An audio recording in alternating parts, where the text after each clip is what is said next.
Alright, hello, welcome in fellow adventurers to Quest for Glory 4 Shadows of Darkness.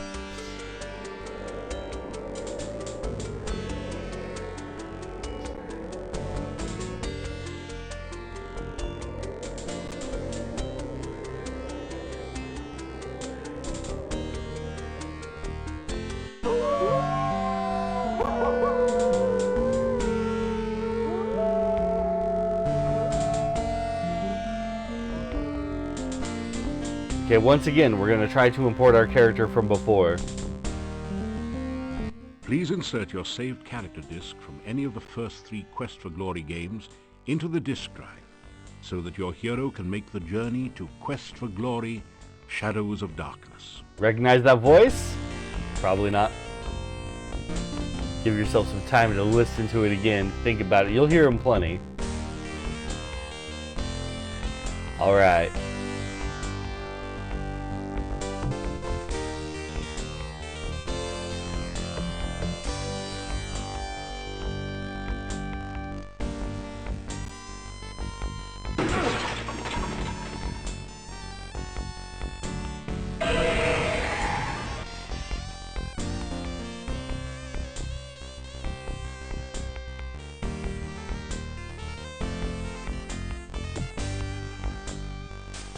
Magic user.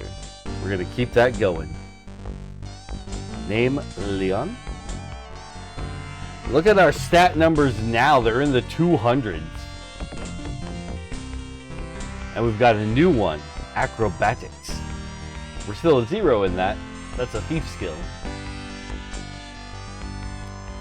So let's knock our magic up to at least 300.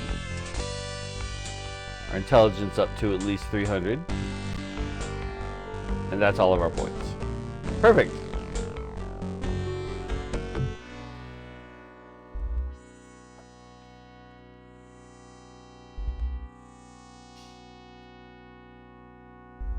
You awaken from nightmares of flying and falling.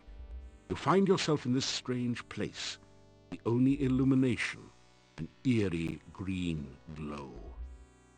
You've lost your weapons and the contents of your backpack somewhere during the journey. All you have are the clothes and armor on your back. This leaves you with 4 burning questions. Just 4. Where are you? How did you get here? Who brought you here?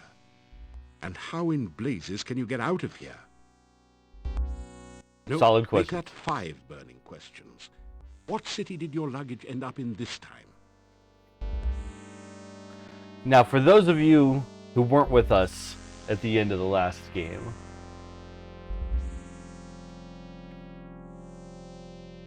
as it wrapped up, we were about to start heading back to town. We'd finished the demon, we were ready to celebrate, and all of a sudden we started having weird convulsions, and our friend the Lion Tar Rakish shouted out, "It's dark magic." And then this game started, saying we'd had nightmares of flying and falling. This game has a little bit of a different setup. You'll see that our mouse icons are all kind of dark. Our talk icon has vampire teeth. Let's check our inventory. All we have is literally the clothes on our back and some money. 1 crown. We are broke. Okay. Oof. You stumble and fall over the ancient petrified corpse. As you pick yourself up, you discover a dagger and some coins on the dried-out dead body. It isn't going to use them anymore, so you take them. Nice. Bum ba ba bam.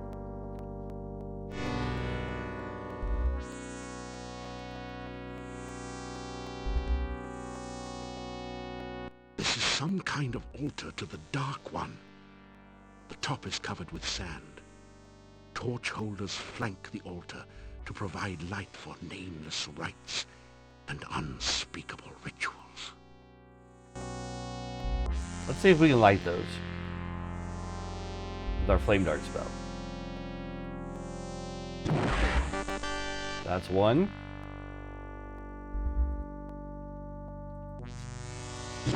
And 2. Okay, so we got a little bit more light in here at least. torch glows with a flickering light. The torch glows. Torch. Right, I don't want to look at the torch. I Torch. want to look at this thing behind it. The torch.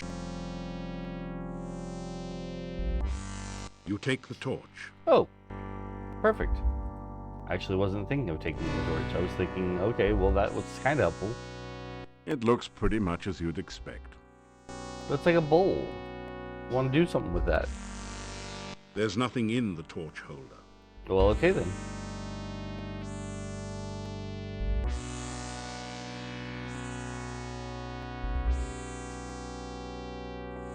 You are in a large cave, dimly lit by glowing lichen on the walls. Strange, irregular outcroppings of stone grow from the ground, looking like the skeleton of some enormous beast. Here and there, petrified human bodies seem to grow half in, half out of the floor and walls.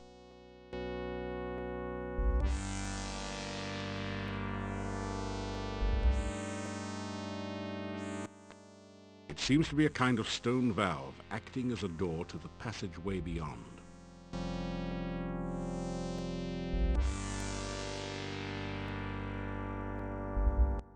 You force the sphincter open with your dagger and pass through.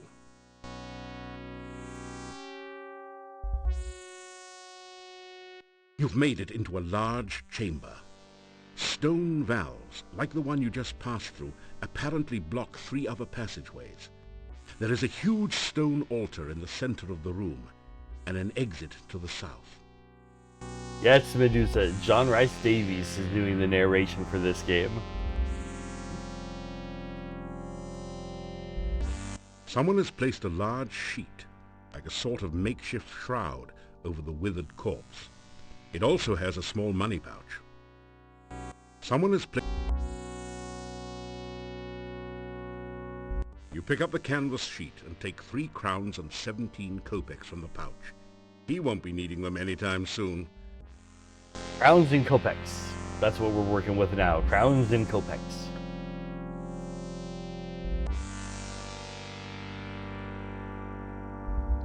What is this? What is this? The rough stone altar is covered with dark stains as of blood long since dried to powder. You feel a creepy, uneasy sensation whenever you pass near it. Let's just for the heck of it, cast our detect magic spell.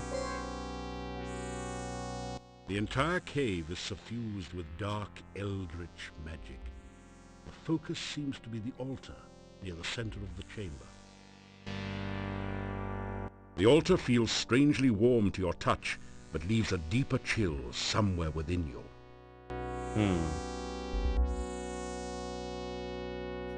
Alright, so we came from this door. Let's try this guy.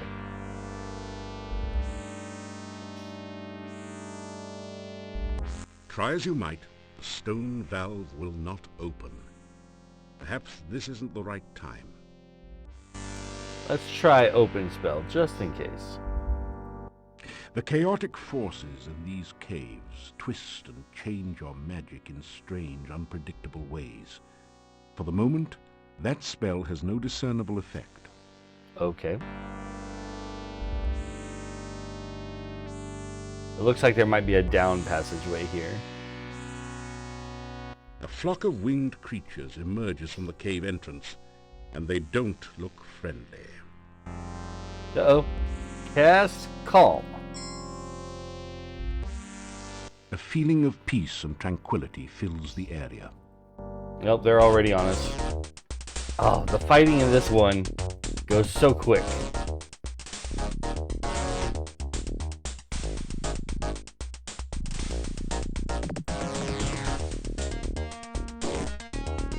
Nothing's going up enough.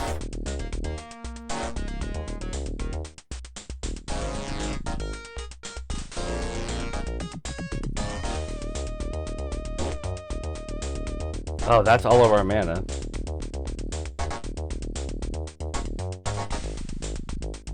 Trying to remember how combat even is supposed to work in this one.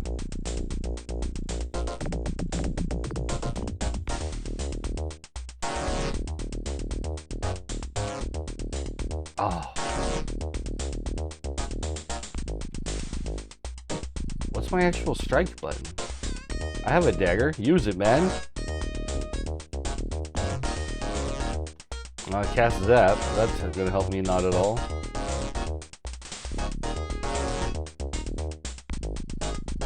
Can we just run? Yes, we can. Okay.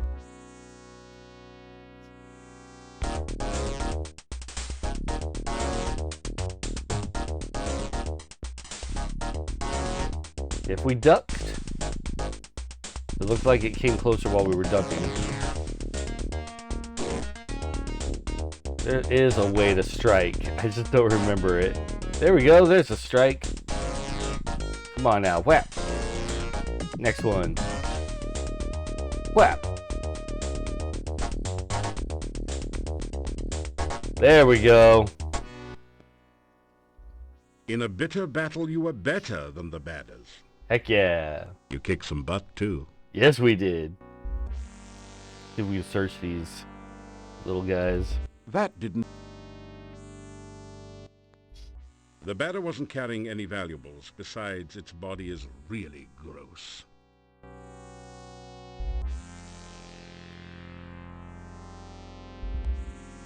Try as you might, the stone valve will not open. Try as you might, Okay. Getting back in touch with how combat in this game works. That's good. That's good. I think we're poisoned. That's not good.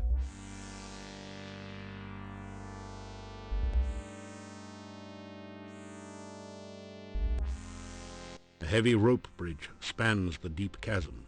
So there's a rope bridge, but we're a magic user. We don't have any agility skill to get us over this. You can see the entrance to a large cave at the bottom of the pit. You catch an occasional glimpse of a horrid, multi-tentacled monster just inside the cave. That's not great. You can see a glint of light somewhere beyond this exit. So that's where we want to go.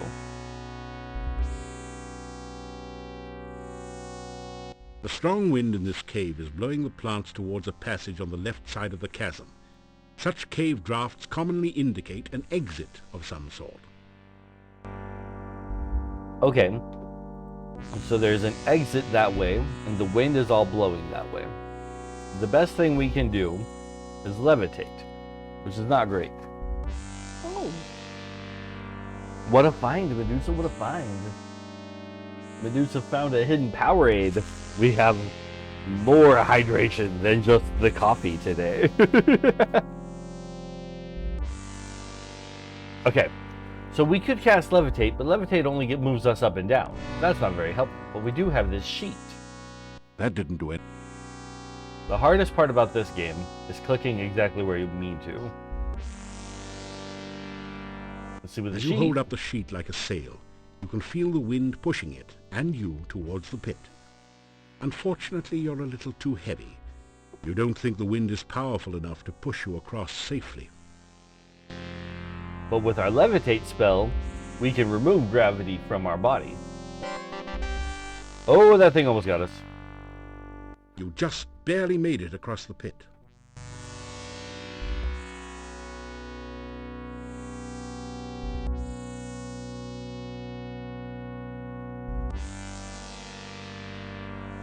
Damn, he called you fat. You slip through the mouth of the cave, just in time to avoid being crushed by its closing jaws.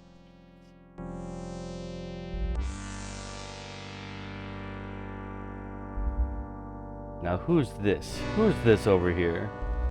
You are alive! Only one person has ever walked away from there before. Who are you? How did you get here? Oh, there are so many questions I want to ask you, but I have to get home quickly. It is so dangerous out at night in Mordavia. The town is due north of here. Be careful. There are many bad things wandering around. Good luck. Oh, by the way, my name is Katrina. I hope we meet again sometime. Farewell. Alright, bye, Katrina. What is all this? The archway above the path is inscribed with 8 arcane symbols. You recognize 7 of them, from Arcania 101 no doubt, as the symbols of blood, bone, breath, essence, heart, the mouth, and the senses. Hmm. The 8th is new to you. It looks a bit like a 6-tentacled starfish, or perhaps more like a squished squid. Something about the symbol fascinates and scares you at the same time. Let's try and grab it. The 6-pointed symbol seems to pulse with energy and comes loose in your hand when you touch it. You have the feeling that you may need this sign, so you carefully store it in your pack.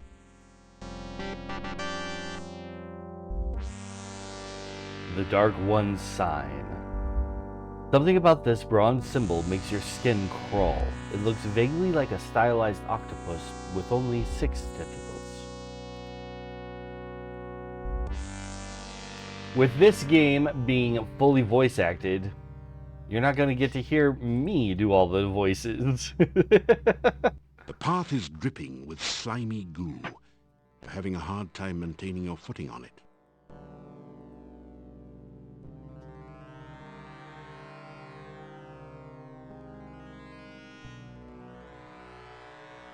Ah! Whew! We're okay. This tall standing stone has been carved so that the top looks like a squid is perched upon it. What if we put this to it? The Dark One sign does look a little like the top of this standing stone. So you try touching the sign to the stone. You feel a resonance between them. Nothing else happens. What is that? A delicately crafted bonsai bush looks totally out of place in a pool of dark, unhealthy-looking goo. Let's cast our fetch spell upon it. The bush seems to be stuck. It looks as though it is caught in the rocks. Oh, well, we've got an answer for that too. Force bolt. That loosened up the rock pile somewhat. You didn't hit it with enough force to completely clear the pile. Force bolt. Yeah. You blast the rock pile with a force bolt. Now we can fetch it. Your magical lasso encircles the bonsai bush and gently draws it out of the grimy goo. Carefully clean the plant, then put it away.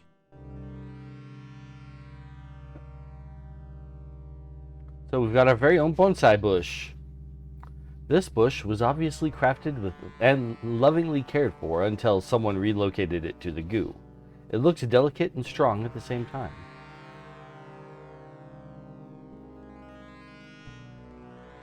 This game is crazy. You missed out on all the other ones. What do we have here? You see a floating, coruscating ball of light.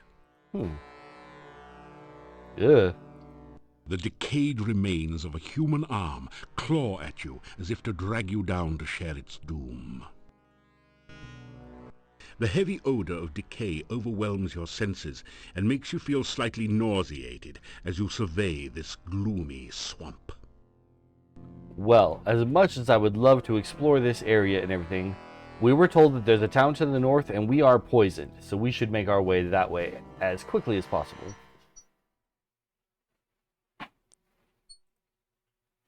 Hopefully we have enough money for a poison cure. Oh, it wore off. We survived it just by toughing it out. Like a man. Poison? I'm not worried about no poison. I don't feel good.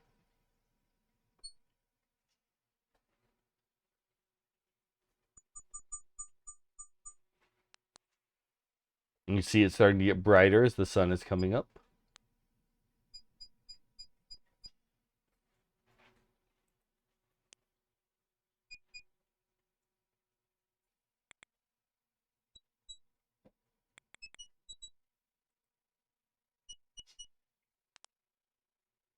We're going to see how well I remember this game map. I know how to get to town. I remember a couple other spots. Ooh. The hungry hunting hawk alertly searches for signs of game not already claimed by the forest monsters. We don't have any food. We're just going to leave it for now, I think.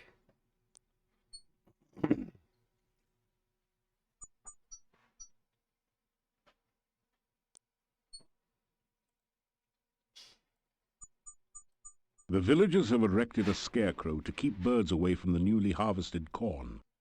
Good. Tall shocks of corn have been harvested and wait here to be stored for the winter. Some beautiful giant pumpkins are growing in the field. Twin towers stand over the town wall, massive silent sentinels over the gate. All right, let's head on in.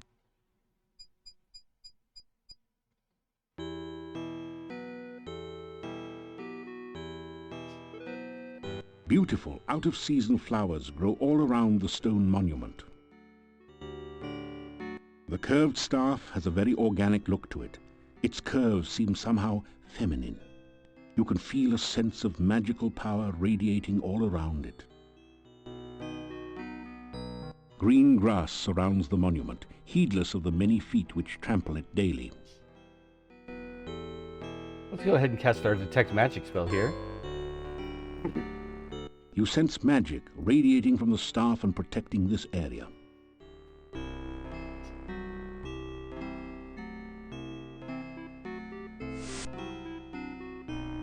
You pick some flowers and put them away.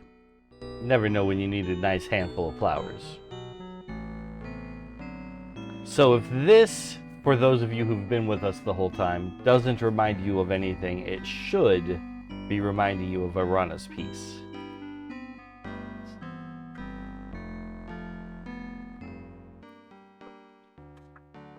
You! How did you get here? Why are you here? Few strangers come to Mordavia. I am the Burgomeister. It is my job to know everyone and everything that goes on here. Hello, Burgomeister. Greet the Burgomeister. The Burgomeister stares at you suspiciously. Tell him about myself. You tell the Burgomeister about how you came here. Do you expect me to believe such a story? That you could walk out of that cave alive? That the cave would be open? Tell me no more lies. Alright, well that's all I got. Let me ask you some questions now. Tell me about Burgomeister. My name is Dmitri Ivanov. I am the Burgomeister of this town. And tell me about the town. This is the town of Mordavia. There is an inn and a shop down the street where you can spend the night or get some supplies and be on your way. The sooner you leave, the better for all. There are many dangers in Mordavia, and we certainly do not need a stranger to stir up new troubles. But sir, I am a hero. Tell me about the inn. The Hotel Mordavia has rooms and food. It is a safe place to spend the night. The Hotel Mordavia. Love it. Tell me about the shop. The shop does not carry much. We have been cut off from supplies for a while now. Still, you may at least restock your food rations before you continue with your travels. He really wants to get rid of me. You mentioned something about dangers. What are your dangers? There are many strange and dangerous creatures that live in Mordavia. Trust nothing. The gates of this town are closed at sunset. Do not let yourself get caught outside after dark, for few can survive a Mordavian night or remain sane enough to speak of it.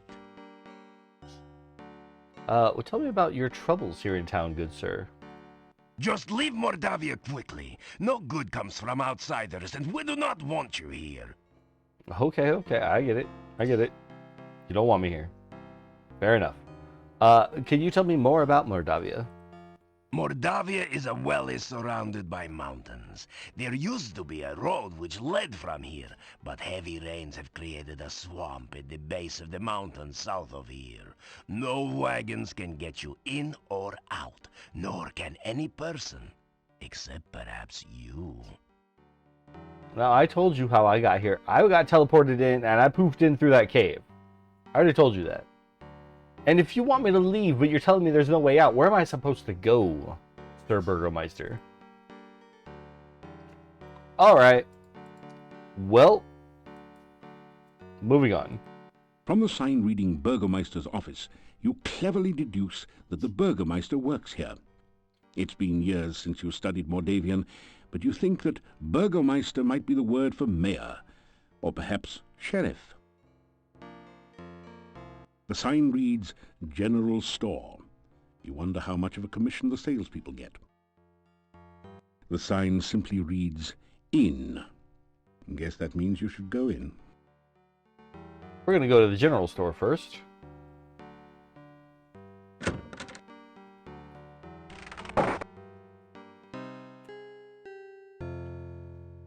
This general store is cheery and well lit, thanks to the warm hearth.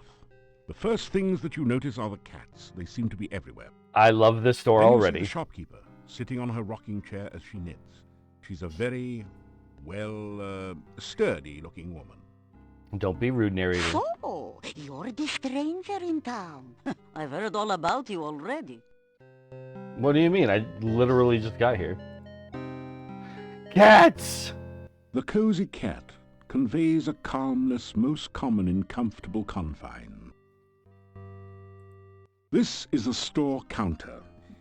It's covered with more cats than merchandise. The cozy cat conveys a calm... The cozy cat. Either garlic is one of the most popular products here, or the shopkeeper ordered way too much and hasn't been able to get rid of it. No shortage of garlic in this store. Let's greet the shopkeeper. Yeah, polite, aren't you? Well, manners are as manners do, as my husband used to say. We'll see. Introduce myself. Hello, I'm Leon. You can call me Olga. Mrs. Stovich is too formal after all. We don't welcome strangers here. They bring nothing but trouble. All the same, it's good to see a new face again. What do you have for sale, madam? Garlic, candy, an oil flask, which, again, as we know from the previous games, this is a thief item, so we don't need it. A pie pan, a hand broom, a shopping bag, and trail rations.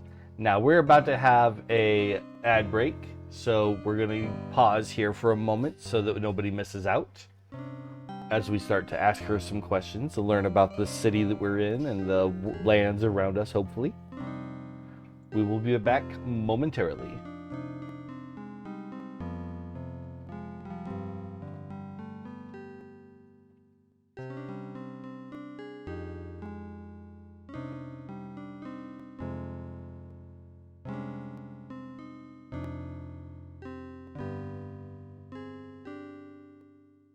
I love the music in this game so much. It's so good.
Alright, and we are back.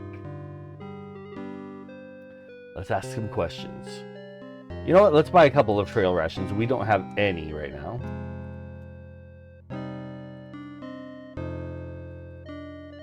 Let's get ourselves 3 days worth of food. Good, good, good. Ask about what goods you have for sale. Let me see, what could you use? Well, besides my regular items like brooms and pens, I really don't have anything else for adventurers like yourself. Now, I do have some lovely sandwiches you can use for rations. And garlic, of course you'll need garlic. I've also got some oil you can use to keep the weapons and armor from rusting. And if you like sweets, I've got some yummy homemade candy. Although the garlic-flavored ones have all been purchased by now. Garlic candy. Make some more. Oh, and a shopping bag to carry things in. I have a couple of those left. Tell me about your candy. 3 twists of candy will cost you just 5 kopecks. The kids love them. Tell me about your garlic. Oh, now garlic is a must-have item. It's just 25 kopecks for a bulb, and it will add flavor to any food. We do. Storekeeper looks around nervously for a moment, then continues.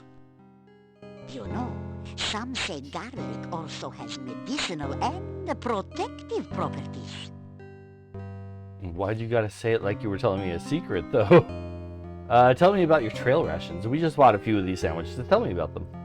My husband always said I make the most interesting sandwiches. They're very good for you, and I only charge 50 kopecks each for them. Interesting, you say. Now I'm nervous. Tell me about your shopping bag for sale. What's that about? The shopping bag costs 50 kopecks. It is very useful for carrying your purchases or other large things. You know, in previous games we did need a bag for picking up, like, dirt. We might need to get ourselves a shopping bag. Tell me about your flask of oil. A flask of household oil will cost you 100 kopecks. It's good for door squeaks and can also be used to loosen up rusty wagon wheels. Okay, we don't need to worry about oil. Tell me about your pie pans. I can sell you a very nice large pie pan for 250 kopecks. I've always admired the men who can cook. And your hand broom? You can purchase the hand broom for 350 kopecks. I'm sure you'll really clean up with it. I see what you did there, madam. Very good, very good. What do you, what's the word around town? What do you know? What would you like to know about? Oh, so many things. Okay, yeah, tell me some local gossip. Yeah, Bella's a good woman. She's the one who really runs the inn. Her husband just gives orders. Someday she'll give Yuri a piece of her mind, and good for her. The things she puts up with. Bella, she was a pretty woman not long ago. Was not called Bella for nothing. Losing her only child really aged her. What a tragedy. Oh, she lost her child. Tell me about the castle. We haven't seen it yet, but tell me about it. The castle north of town was abandoned for many years. Then, some strangers moved in 4 years ago. No one knows what goes on there now. But it won't be for the good, I'll tell you. What rumors do you know about werewolves? Werewolves are gypsies, no question about it. They change into wolves at night, eating anyone they can get. Nothing can kill a werewolf but silver or magic. So you be careful out in the woods at night, you hear me? The gypsy camp is not at all that far from here.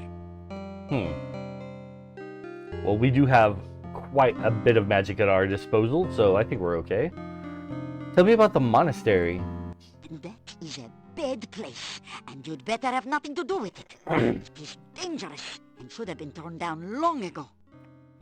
Many a stranger never came back after asking questions about it, so don't let your curiosity be the death of you. That is very much not what you expect to hear when you ask about a monastery. Okay, okay. Tell me about your shop, madam. Yeah, my husband and myself have run this shop for many, many years. My husband passed on now, but I keep it just the way he liked it. A well-run shop is a busy shop, he always used to say. Not very busy anymore, what with the swamp. But I try to keep it going the best I can. Mostly housewares, but a few items that might interest you. Okay. So now let's purchase some more goods. We want one of these shopping bags, I think. I definitely think we need some garlic. We're gonna have to do this separately. Blah, stuttering. There we go. A bit of garlic. A bit of candy. The house broom. And I don't think we need a pot. Yeah, we're gonna take it. There we go. Now we're basically broke. Sweet. Got a nice little collection of items here in our inventory now. Candy. You have several small pieces of taffy twisted in paper. Garlic. Garlic is said to be potent protection against werewolves and other shape-changing creatures. It's also handy for making stews, sauces, and many other spicy dishes. The shopping bag. This reusable cloth shopping bag reduces waste and makes a handy container. Bagging big game with it is not recommended, however. Broom. This is a small hand broom suitable for light cleanup tasks. Pie pan. This is a metal pie tin perfect for fruit pies. Flowers. You're carrying a bouquet of pretty flowers. Some magic about them seems to be keeping them perpetually fresh. Let's look at our torch. We didn't do that before. Magical torch. You light and extinguish this torch in the usual way, but it's obviously magical since it never seems to burn down. Let's look at these supposedly interesting ration sandwiches. These avocado and garlic sandwiches are the strangest adventuring meals you've encountered. Still, they do last a long time and will keep you from starving to death. Of course, you may wish you starved to death if you have to eat them too often. She did say they were interesting. And I'm surprised that an avocado... Goodbye. Or, as my dear departed Boris used to say, may the winds blow fair at your beck. Oh, thank you. But as I was going to say, I'm very surprised that an avocado sandwich stays fresh long. It must be all the garlic.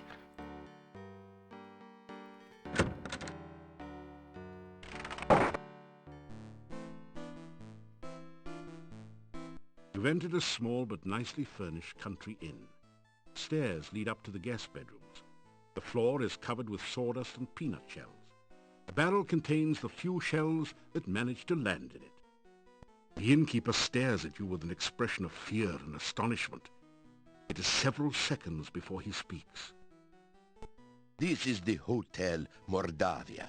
Rooms here are 15 kopecks for room and board. Pay for 1 week in advance. 15 kopecks for a week? That is will amazing. Be the first room at the top of the stairs. When you want food in the morning or evening, just sit down over there by the door. Pay the innkeeper for your room and board. Heck yeah. Thank you for your payment.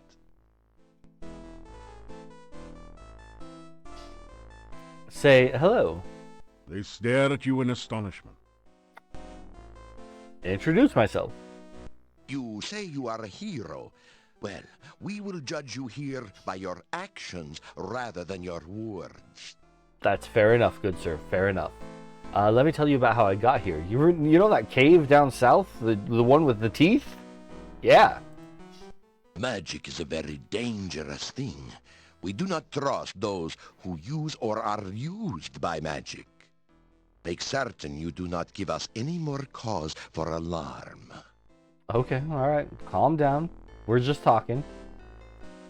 I'm just letting you know about me. Now you let me know about you. Tell me about your inn. The Hotel Mordavia has been in my family for generations. It is the only place to be when darkness Welcome in, falls Michelle. at Welcome night. in. Everything else is closed, and even we lock the doors. You must knock if you wish to come in. This game is fully voice acted, so I don't have to wear my voice out for this one, which is actually kind of sad. I had so much fun doing the voices and everything before. He's like, this ain't an inn, it's a hotel, right? What's your name, good sir? My name is Yuri Markarov. My wife's name is Bella. We are the owners of this inn. Tell me about the room I'm going to be staying in. If you climb the stairs, your room is the first door on the right. The doors of the inn close before nightfall, so make sure you are always back before sunset. Yep. What can you tell me about the town Mordavia? Make certain you are back in town before dusk. The gates of the town will close solidly to keep out any dangers. Okay, so not only do the shops all close at night, but the gates close to the store close at night. Everything locked up at night.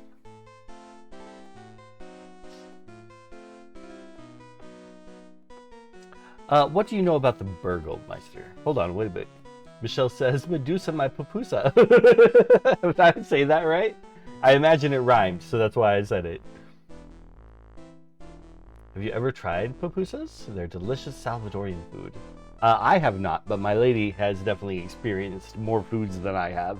She's more adventurous than I am when it comes to food. But the answer is still no. Pupusa. Okay. Good sir. Yuri. Can I call you Yuri? What do you know about the Burgomeister?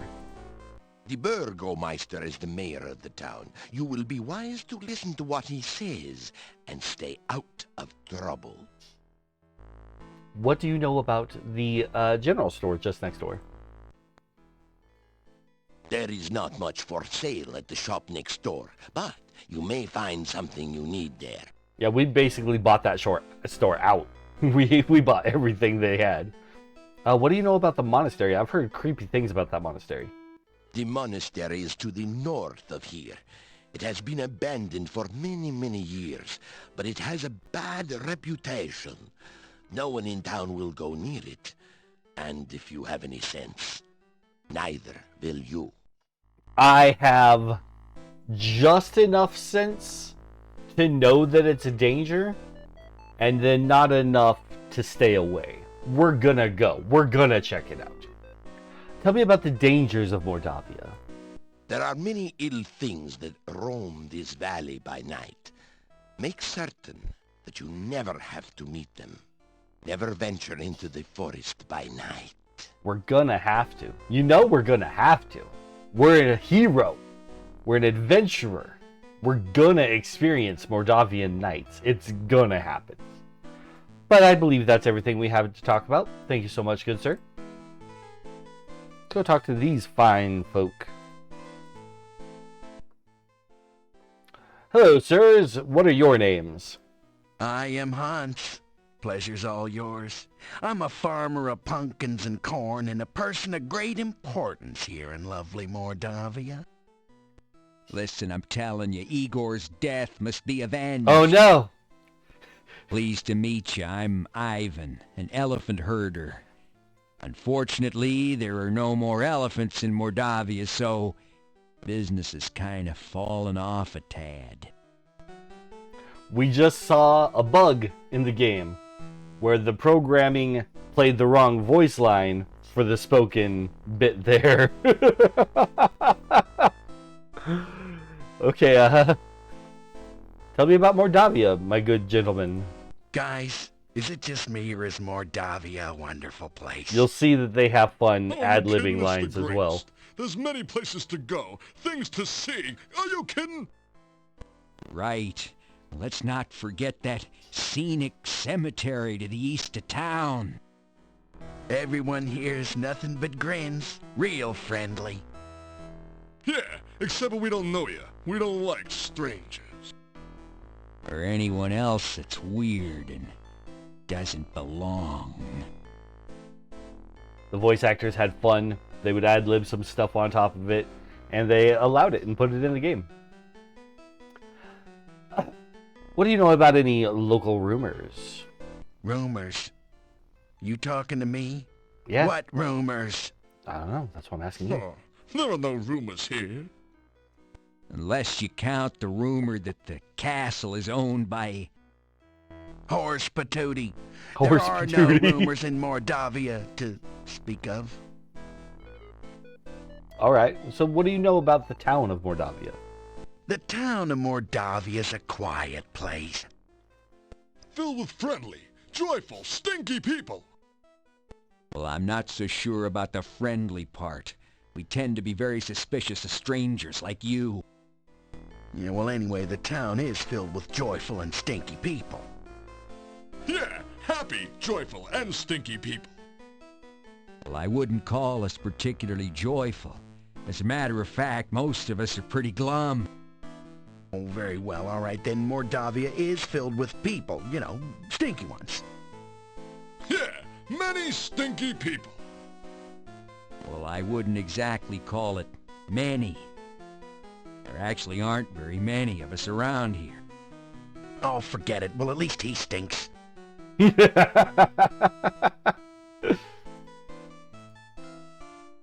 right. Let's get some of this food we were told if we sit in the chair we can have. You eat your plain but nourishing breakfast. It has more than a bit of garlic added for spice. Thank you, Bella.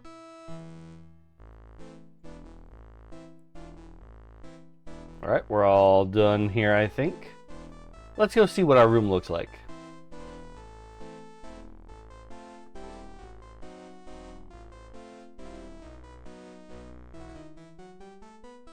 You unlock the door to your room and go in.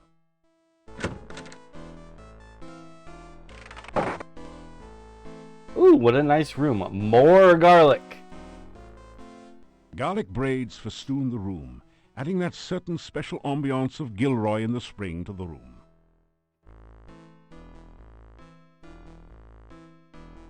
The townspeople have a poor opinion of people whom they see climbing out of windows and over roofs. Well, I wasn't trying to climb out. I was just trying to open the window, but that's okay. I guess that means we don't have to do that. So again, we have a box here where we can store items in, like we got from the last game. Nice big comfy bed.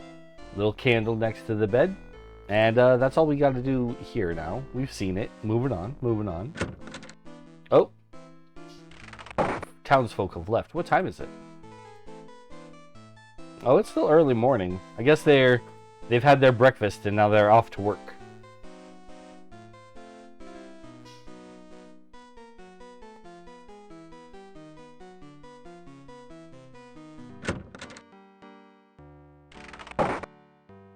So, you are still around, are you? When are you leaving Mordavia?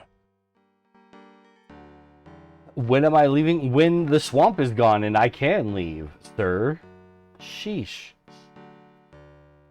As you enter the northern part of the town, you hear the sound of a chisel chipping away at a stone block. A man is carving gravestones at one end of the street.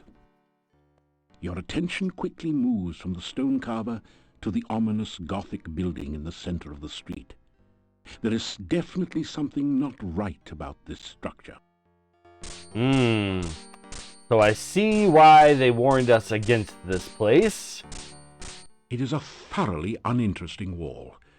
Sort of a wallflower. Oh, come on. You guys could have given me something more than that for these walls. This is a bas-relief of a strange creature. It looks like an octopus with only 6 tentacles. You have a creepy feeling as if it is looking right back at you.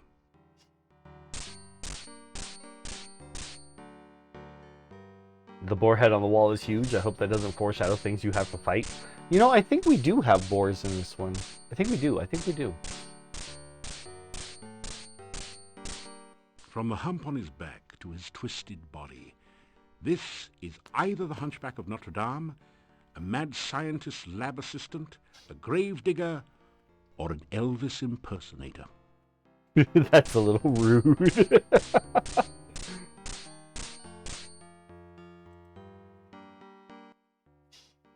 Hello, what's your name? Igor. Just Igor. Good to meet you, Igor. What can you tell me about that giant monastery right over there? Bad building. No, go there. Bad, bad, bad. Alright. What can you tell me about the Adventurers Guild? We didn't actually click to look at it, but that's the building that's directly behind him, the Adventurers Guild. Building was Adventurers Guild. No adventurers, no guild. What can you tell me about the town of Mordavia? Town Mordavia. This north part of town. Okay. What sort of work do you do, my good man? Oh, this day job. Also work graveyard shift. Little graveyard humor there. Tell me about your job of grave digging. Igor dig graves in cemetery. Igor put dead person in grave. Igor cover dead person with dirt. Igor put headstone on grave. Oh, plenty job security around here. Business is piling up. Little graveyard humor there. Again. Alright, do you hear any rumors around town? What do you know, what's being said around the town? Oh, Igor not hear rumors. Igor not no stranger in town. Igor not no doctor make strange things in lab. Igor not no funny man in inn not funny. Igor not know many things. Igor not hear many things. Very good, very good. I suppose that's all that we had to hear from you. I haven't introduced myself yet. So rude, so rude. Greet the gravedigger. The headstone carver stares at you and then goes back to work. Ah. Very well. Into the Adventurers Guild building. Open door. The door is locked. Oh. Listen at door. It's completely silent beyond the door. Let's go ahead and... It's too dangerous to use magic in town during the day. The townspeople are very suspicious of magic users. Ah, okay, okay. We'll come back at night and cast open upon that door. I know we want to check out this monastery. You know what? Let's just go ahead and save the game and go have a look-see, because we can't just look at that and not check it out, right? Right?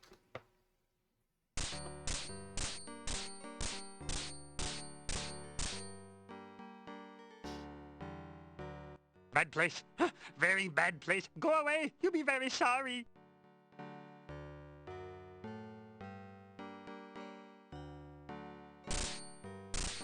This is a bas-relief of a strange creature.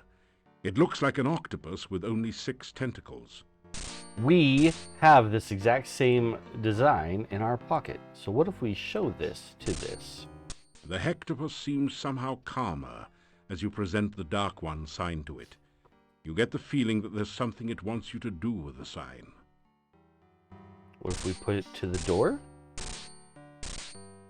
You push the Dark One sign into the indentation on the door. It fits perfectly.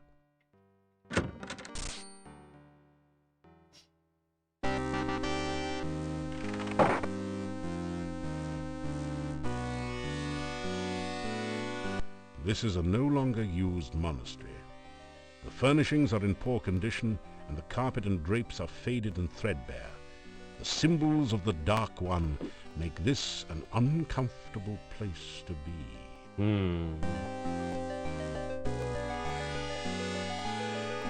It's a 6-tentacled, octopus-like creature. I guess you'd call it a hexapod. Unless you like cats, then you might call it a hexapus.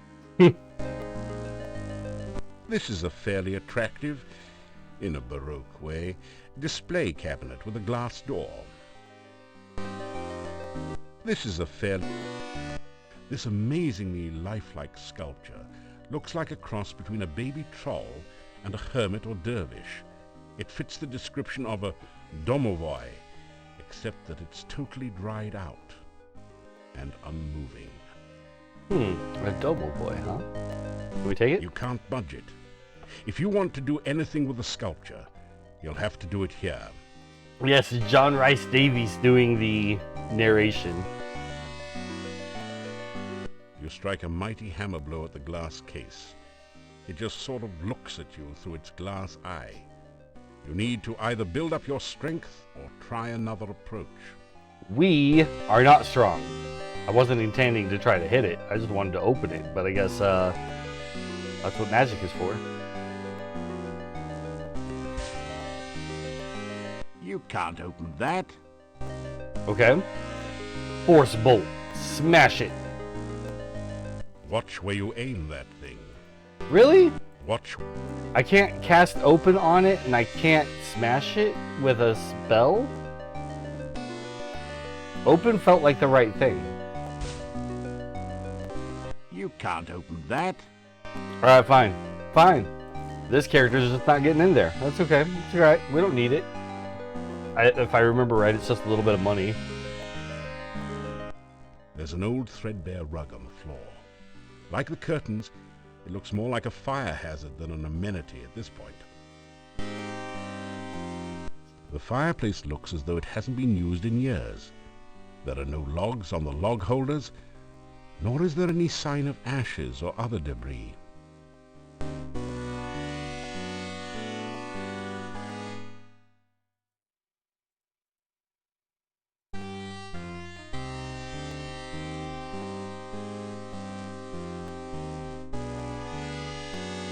That's funny. The strange six-tentacled creature is moving. It looked like another wall decoration at first. What if we show it our oh, it's on the door still. What if we cast Calm?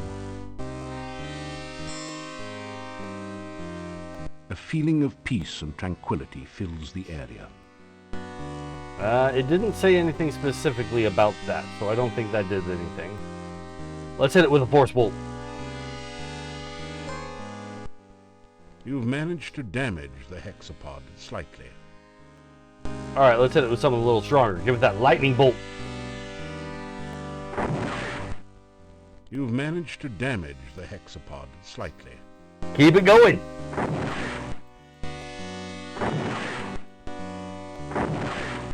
There's no reason to do that. The hexapod isn't even moving. I guess we've defeated it.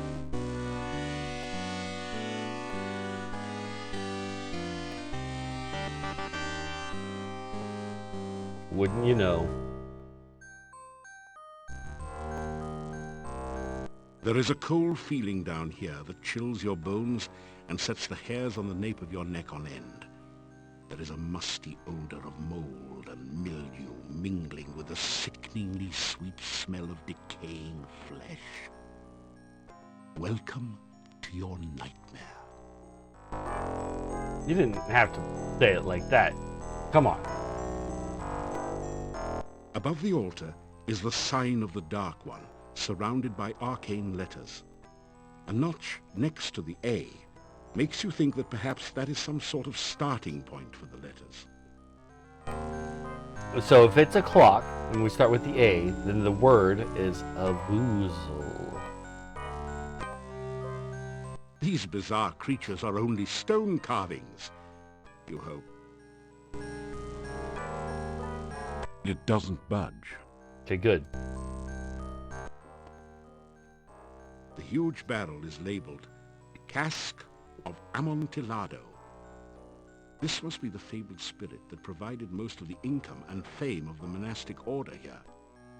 It is rumored to provide strange and mystical visions to those who taste freely of its contents.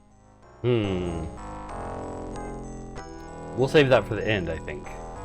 The dark confines of the recessed alcove hint at unimaginable horrors.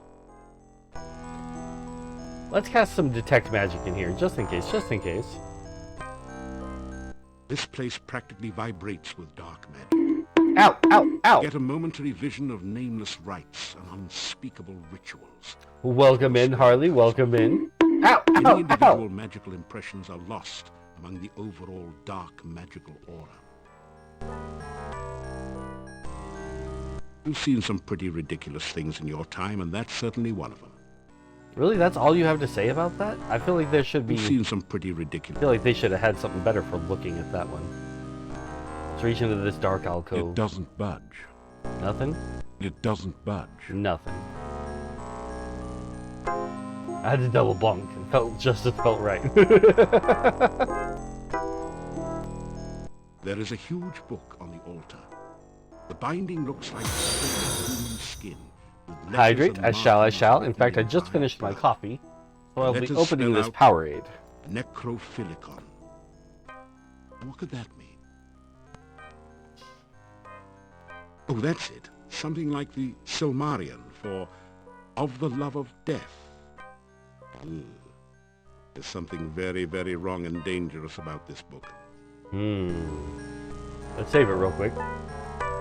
Before we go touching anything in here, let's save it. Let's go read this book. The huge book on the altar looks fascinating. You could almost swear you saw it move. The title says Necrophilicon. Haven't you heard about this book somewhere?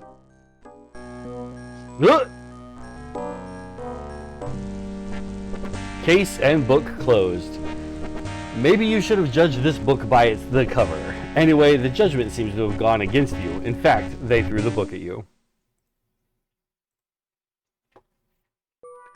I just wanted to highlight what I've been managing to avoid in most of the other games. Sierra put in a million ways for you to die in its video games. There is no shortage of death. Like, let's touch this statue. It's a really silly looking statue and clearly of no value. It's also much too heavy to carry around with you. It's a really silly looking... Okay, so touching it does nothing. I don't remember that. I remember it doing something else. But okay, let's check this out. A huge book on Oh, I didn't click on the book. I didn't click on the book. I didn't click on it.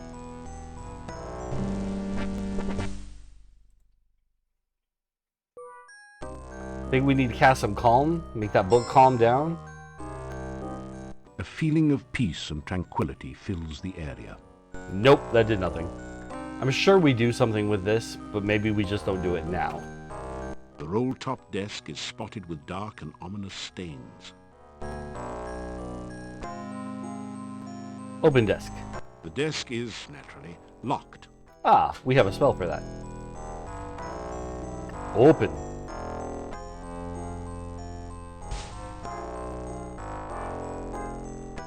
A swirling cloud of undoubtedly poisonous gas surrounds the desk for a few seconds after your spell opens it. Then the cloud subsides. Good thing he stepped back. Alright, what do we got in here? You rifle through the Mad Monk's desk and find the diary of Amontillado. Boy, was this guy wacko. Reading this makes your head hurt. However, it does give you some information about the Dark One rituals. It said something about the first ritual being placed within the Mad Monk's tombstone, there to be forever guarded by followers. The second ritual shall be placed in the Stone of Squids, and revealed only by the light of a dead child's soul. The next ritual shall be placed in the hollow of the hangman's tree, and guarded by the spirit of the dead which remains there. The blood ritual shall be concealed magically within the monastery, and only he who willingly seeks dark visions shall find it. The mouth ritual shall be placed in the great arch itself, under the Dark One's sign. And the heart ritual shall be given to someone named Gregor for safekeeping. Now there's another note on this page in another's handwriting. Gregor is missing in the forest and probably dead. Yet where is the heart ritual?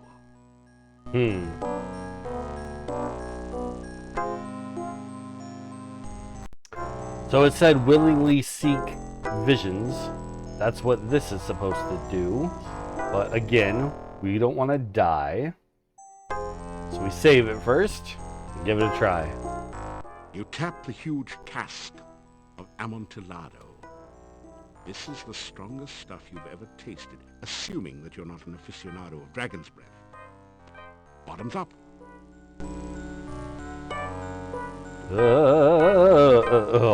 Well, oh wait.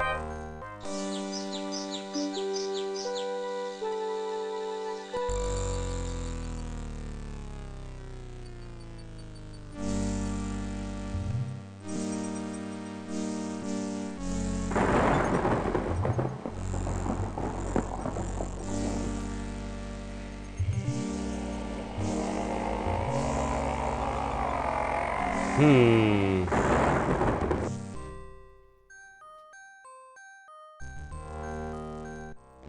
have you got a headache? Fortunately, the Dark One rising seems to have been just a vision, not the reality. Yet. A scroll has formed from the cask's wine droplets. Ooh. Yoink. What's it say? Pick up the rolled paper on the floor. It has a symbol of a drop of blood at the top and the inscription, Ritual of Blood. You can't read any of the other writing on it. Well, okay. Guess we're done here now.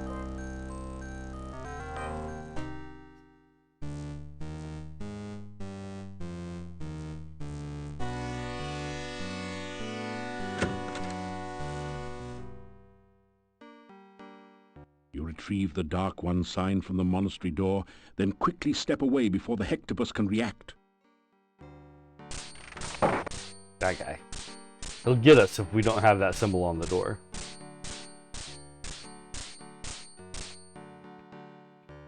Okay, so it was early morning. Now we've been knocked out. Let's see what time it is now. It's still pretty early. We weren't down for long. The sign reads, Dr. Cranium. You wonder what sort of medicine he practices. Medusa says, Cask of Amontillado is a story by Poe. But they broke it up so that it was Amontillado, which has more of that dark sorcerer from the Necronomicon sort of vibe to it. Which is what this game is going for. Hello, sir. You seem to be looking for something.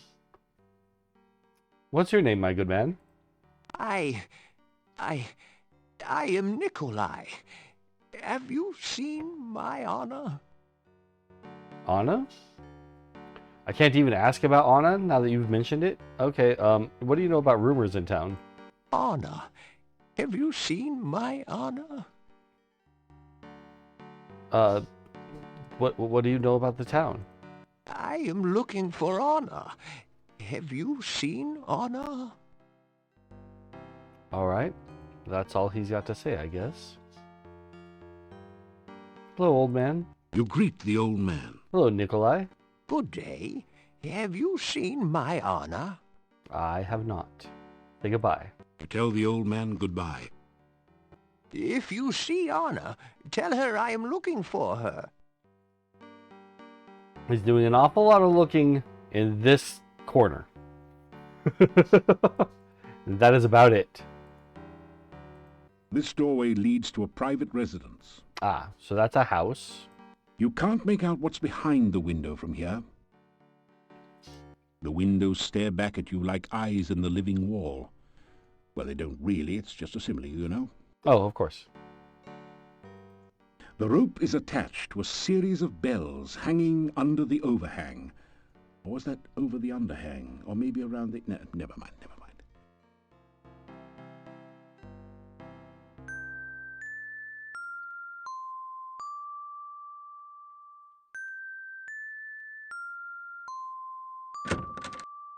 Ah.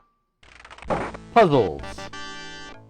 Ah, now for those of you who did not grow up in the Sierra era of games as I did, this is a callback to the Isle or the Castle of Dr. Brain, which was a series of just puzzle games, which honestly we might look into doing on this channel because I love that game and I kinda hadn't thought about it until just now, literally. This strange device is labeled Transcendental Receiving Animal Processor. I wonder if that stands for something. Be careful, it might be a trap.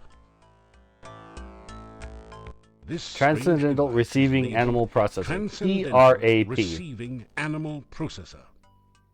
I wonder if that stands for something. Be careful, it might be a trap.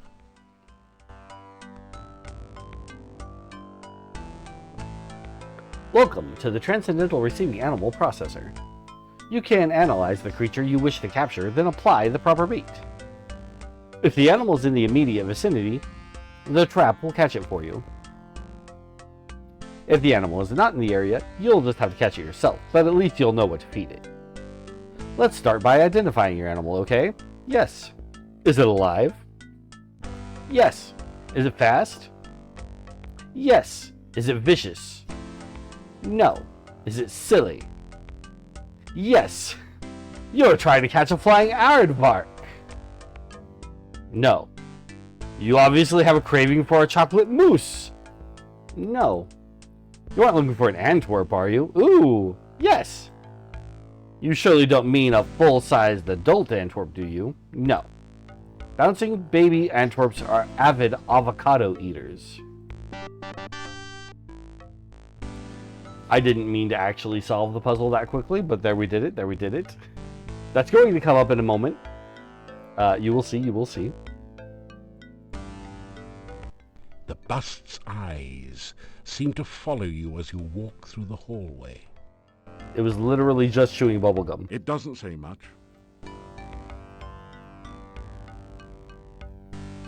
Let's look at this poster first.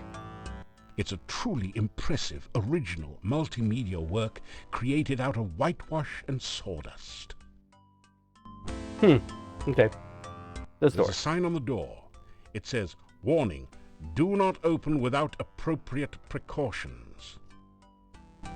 Precautions? Listen. You hear something bouncing around behind the door. A lot of somethings. Let's try the other door first.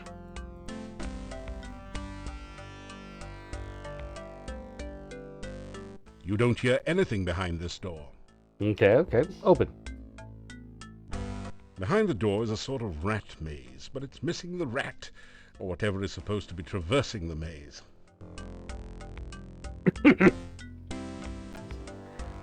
Make sure you save often, Leon. Yes, Medusa, I shall. It's too dangerous to use magic in town during the day. Okay. I was going to use open on this door from a distance, but I guess it just wants us to open it, knowing that there's a lot of loudness on the other side. Ugh! Oh no, you've been Antwerped. Fortunately, these are just baby Antwerps, so the attack wasn't fatal. Very fortunate, very fortunate.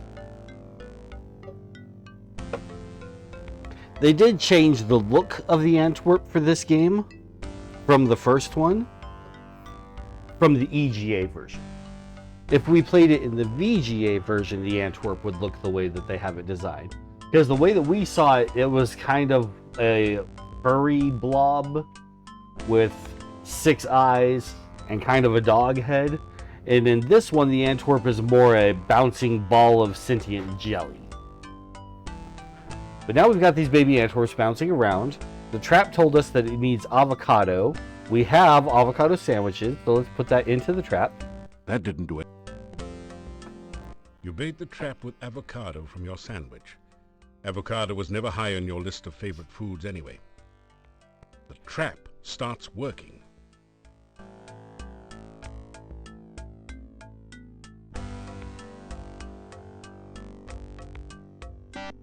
You've caught an Antwerp. It's simply amazing. Simply amazing is a joke and reference to the fact that we need the Antwerp for this puzzle. This is the Antwerp maze. Antwerps are naturally bouncy, so all you have to do is continually rotate the maze until the baby Antwerp bounces over to the key, then out through the exit. Okay, so here we have our bouncing baby Antwerp. Turn, turn. Gotta time it right. Wait for it. Nope, missed it. There we go. And we want to avoid the holes. So the best route is probably here, here, here, here. Down the middle here, up, dot, dot, dot, dot, and then back out. Easy. Easy peasy.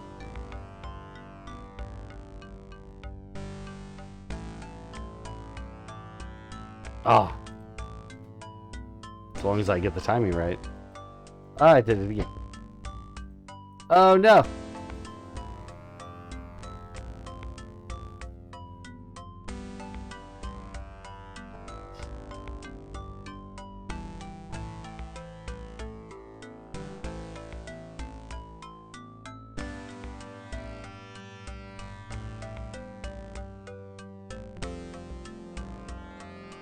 Oh, is this going to make him go out the door already? I hope not. Okay, good.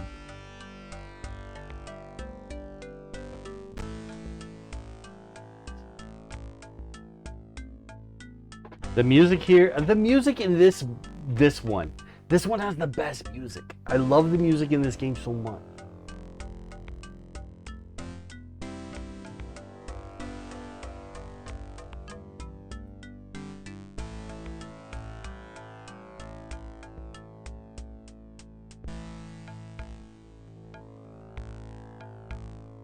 There we go. Congratulations. You've used the baby Antwerp to get Dr. Cranium's laboratory key from the maze. You add the key to your keyring. Now this was nice of them to program it this way. Rather than having a bunch of separate keys, we've got a keyring. This ring contains the keys you found during your quest. One of the keys opens the door to Dr. Cranium's laboratory. So all of our keys are just going to be here. All we have to do is take it and use it on whatever. We don't have to worry about finding our individual keys. Oh no, I forgot about this part. Look. Put together, it makes a keyhole. Okay, but it's not a slider puzzle. It's not a slider puzzle. It's just to put it together. Okay, good. Well, that's the right spot there. These need to go over a little more. Does that look right? Yep, okay.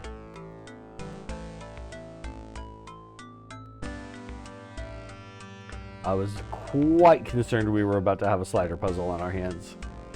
Which I can do them, I just don't like them. Don't want to do them. They are a pain. I don't think this one goes here. That doesn't look right. Yeah, that's not right. Where do you go? This goes to the middle. This goes there. There we go. That looks right. Now we just got to match up the outer images. The red key is on over here. Then blue key is up. Like so. Blue and then these two. No? Yes. Now into our inventory for our key. Click. Great! You've managed to find Dr. Cranium's keyhole and open the door. You pass through into Dr. Cranium's private laboratory. All right.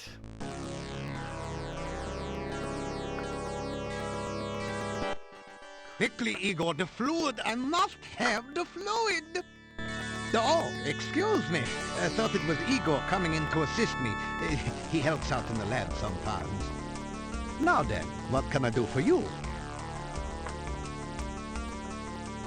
A contraption looking nothing quite so much as a giant ray gun points towards the operating table.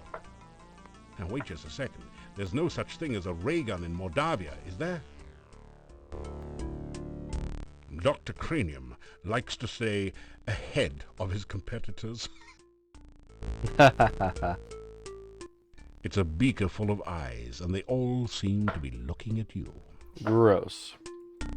Let me introduce myself. Hello, Dr. Cranium. You say hello to the scientist. Welcome to my laboratory. You must have more than the usual intelligence and perseverance to have made it in here. I'm going to introduce myself. Hello, my name is Leon. I'm a hero and adventurer. You introduce yourself to Dr. Cranium and tell him a little about your adventures. I should be most interested to hear about your travels and your scientific discoveries along the way. Unfortunately, I have very little time for that right now. Perhaps we can discuss your adventures when you next return. Maybe. Let me tell you about my magic. I happen to be quite the spellcaster. You explain to Dr. Cranium that magic is really a lot like science, and even deals with the same elements. Oh, nonsense! There's no such thing as magic. There is only science. What you call magic is simply scientific phenomena that have not yet been properly investigated and catalogued. All right. Let's talk to him. Tell me your name. I mean, I know it's Dr. Cranium. We saw it on your sign, but introduce yourself. My name is Dr. Cranium. I am Mordavia's chief scientist and a certified genius. Some call me mad, but I much prefer Dr. Cranium. Ah, of course. What can you tell me about science? Ah, yes, science. I'm glad you asked. Science is the process of systematically increasing our knowledge of the world through observation and experiment. Unfortunately, some of the townspeople here seem to have no concept of the wonders of science. Some of them even claim my little inventions are magical. Such poppycock. There's no such thing as magic. Still, the townspeople insisted that I should be able to use my magic to cure wounds and sickness. I told them that I am a scientist, not a doctor, but they wouldn't listen. I had little choice but to concoct some simple elixirs. They were childishly pleased. Science is really so simple once you understand it. Oh, so you make potions, like stamina potions. If you want to improve your stamina, then you should make sure you eat a healthy diet from all the different food groups and get plenty of aerobic exercise. That is science. Tell me about your healing potions. Oh, you must mean my patented healing drink. You may have my last one. Unfortunately, I have forgotten the formula for its main ingredient. If you can help me remember it, I will be able to make some more healing drinks, although the work is very time-consuming.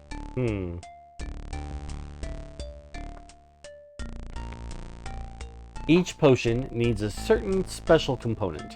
You must select the elements which make up that component to help Dr. Cranium create the potion. The elements must be specified in the correct order so they will interact properly.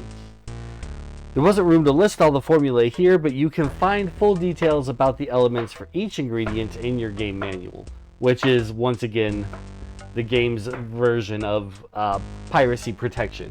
All of this stuff is in the book, which I have on file, but I also can't get to it because I am playing on my Steam Deck and it is not easily accessible. But what we do have is the internet.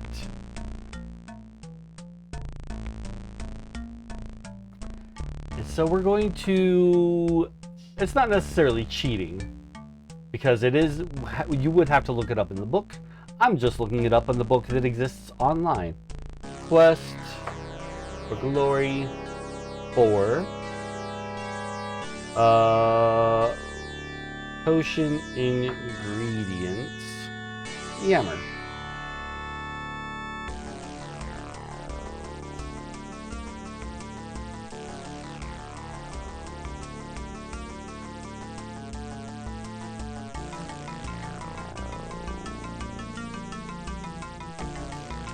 I think I got something here.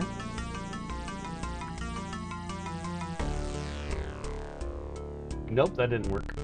That's a dead website. Who's telling me to hydrate? Harley, thank you. And save the game. We will save the game as soon as we finish finding this one. Yes, yes.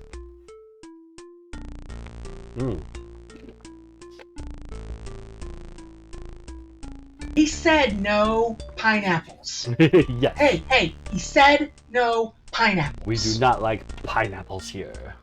No pineapples for me.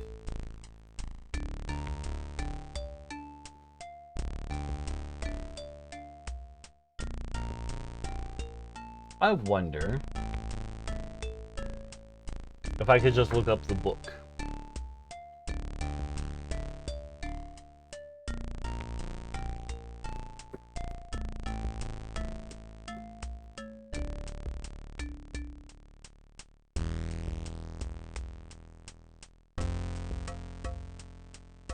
In exchange for technical manual formulas, Serene's copyright protection once a day. Okay, technical manual. Here we go. Perfect. Perfect. We're going to leave this up so that we can reference to it anytime we need it. We honestly shouldn't need it all that often because I don't intend to buy too many healing things, but we want to be ready. Yammer. Okay. So, the ingredients are listed alphabetically in the manual. If you're looking for one that is early in the alphabet, look near the beginning of the manual, and so on. If you did not get a game manual with your copy of Quest for Glory, Shadows of Darkness, then you do not have a complete game. Contact your software retailer or Sierra to purchase a complete copy of the Quest for Glory, Shadows of Darkness. Okay, so, for Yammer, we have the elements of Earth, air, fire, water, and pizza. Very, very important element, that one, pizza. So first yammer is air, pizza, air, water, and pizza. Thank you. With that information, I'm sure I shall be able to create some sensational scientific solutions. Okay, good. Poison cure pills. We got poisoned early on. We would like to get some of these. Oh, you must mean my new universal poison antidote. You may have this one, but I will need some help with the formula to make more. Also, I am afraid I only have time to make one each day. Okay. The pentacle. The pentacle is air, pizza,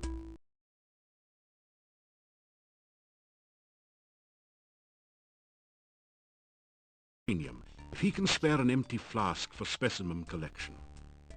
Of course.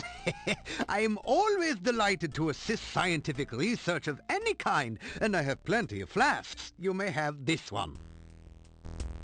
Let's get a couple of those if he'll let us. Oh, we're on ads? You ask Dr. Cranium if he can spare an empty flask. Of course. We'll hang out here and wait for the ads to end.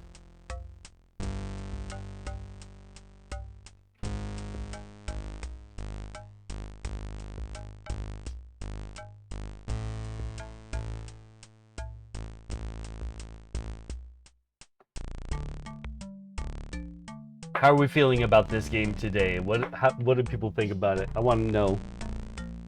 Are we liking it? I love this game. This one is probably my favorite. So it's kind of a toss-up between this one and Quest for Glory 2, because I really love that Arabian Nights setting, but Mordavia is like gothic, Halloweeny. It just got such good vibes, and the music. Ugh! The music for this one hits so good. So good.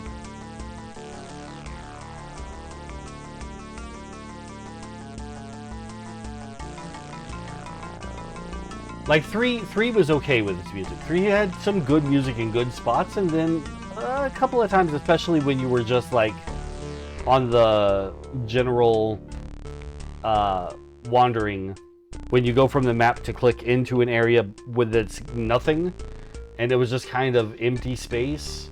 The music felt very bland and boring there, and I didn't care for that. But for the most part, Quest for Glory music always slaps.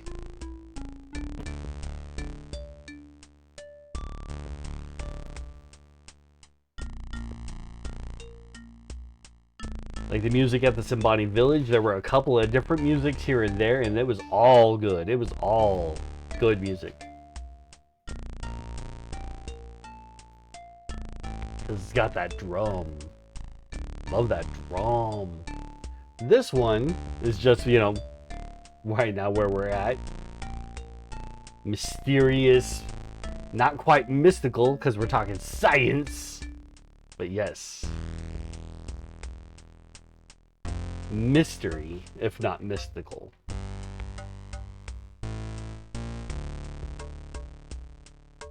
Very synthy.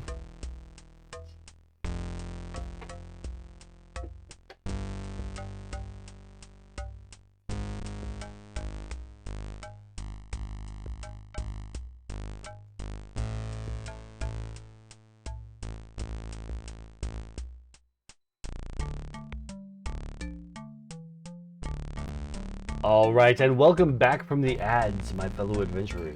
Let us ask the mad doctor, Dr. Cranium, about experimentation.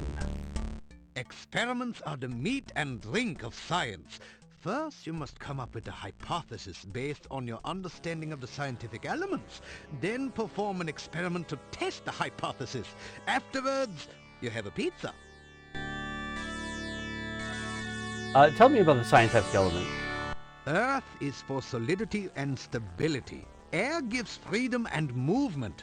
Fire provides power and energy, water, fluidity, and life.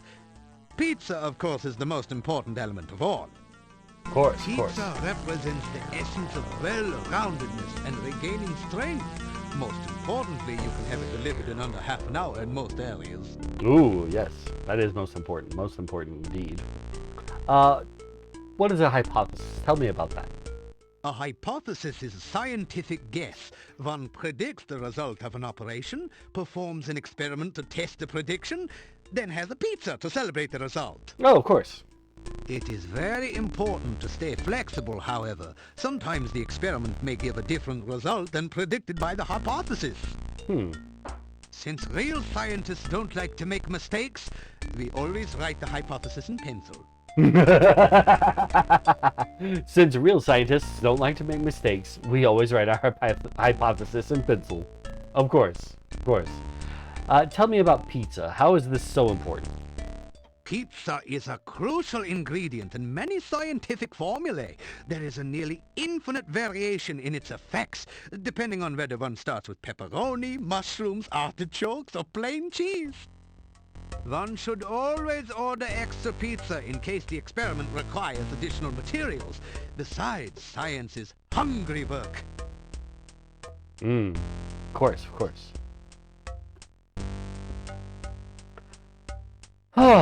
Tell me about magic.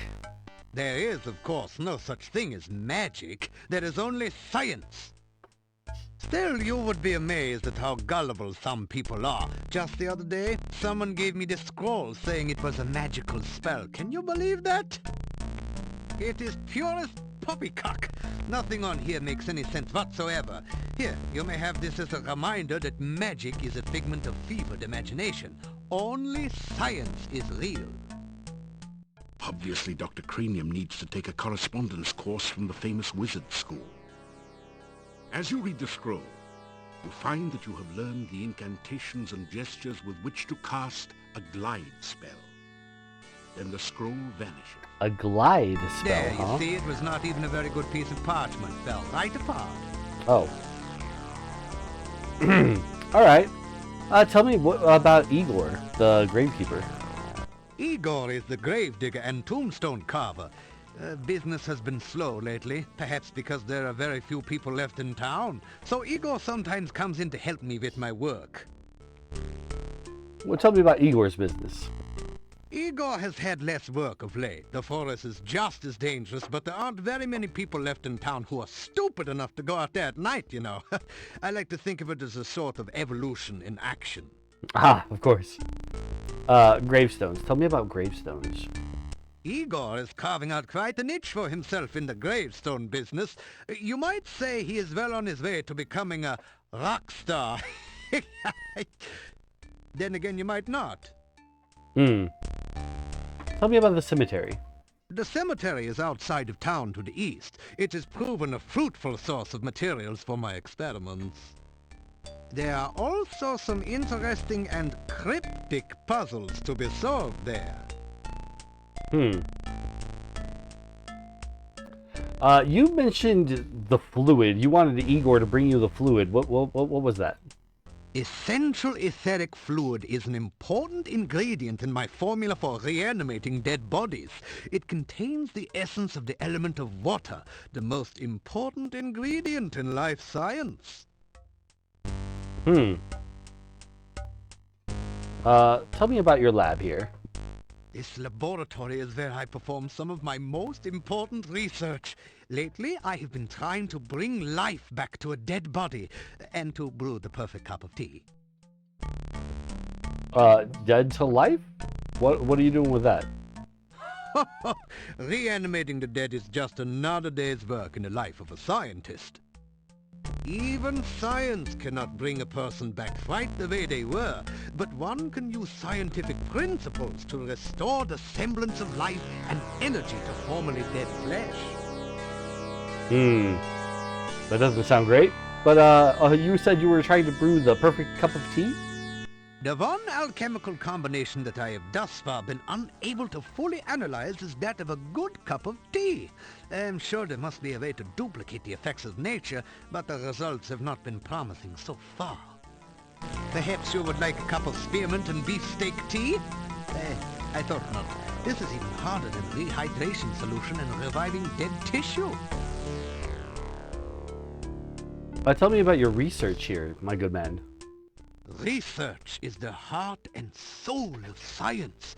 Without constant experimentation to prove or disprove one's hypotheses, the scientist is left trying to solve the world's problems by guesswork. That is hardly the most efficient way to achieve results. Tell me about your lab equipment. You got a lot of fancy stuff here. I try to maintain a modest selection of useful experimental equipment in my simple laboratory. Unfortunately, it has become very difficult to obtain the most modern scientific accessories since the road out of the valley became closed by the swamp.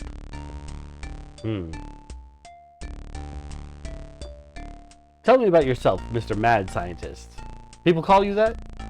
Mad? Mad? They all call me mad, but what do they know of madness? I am not mad. A bit perturbed about the world situation and how I get so little respect, perhaps, but certainly not mad. Ah, of course. Well, I think that's all I've got to talk to you about today. Thank you for the empty flasks. Thank you for the potions. Goodbye, my good man. You say goodbye to Dr. Cranium. Please be careful not to break the beakers or crack the flasks on your way out. I will be as careful as I can be. Dr. Cranium has an orderly personality, so he likes to arrange things in tables. Of course. Some sort of complicated scientific experiment is going on here. Could it be the quest for the perfect cup of tea? Look at it. It's all beakers and pipes and such. Alright, let's be on our way. Come back and visit again. Oh, and if you see Igor, please tell him I still need the fluid. I don't know if we actually do that, but let's go see if we can talk to Igor about the fluid. Why not? He's just up the street.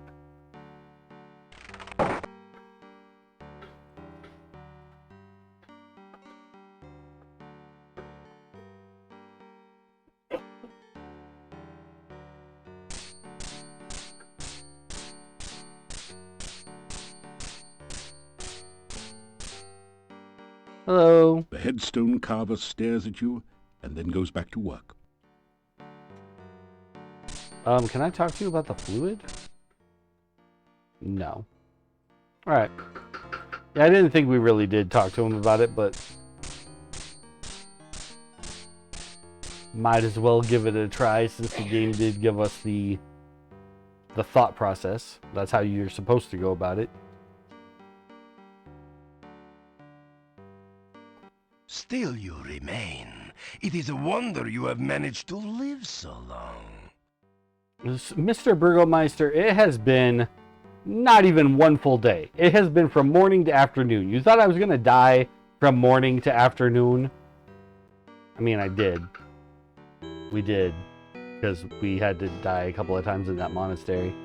But he doesn't know that because we restored the game and we're not dead. So, ha! Ah ha ha. The quest for glory march.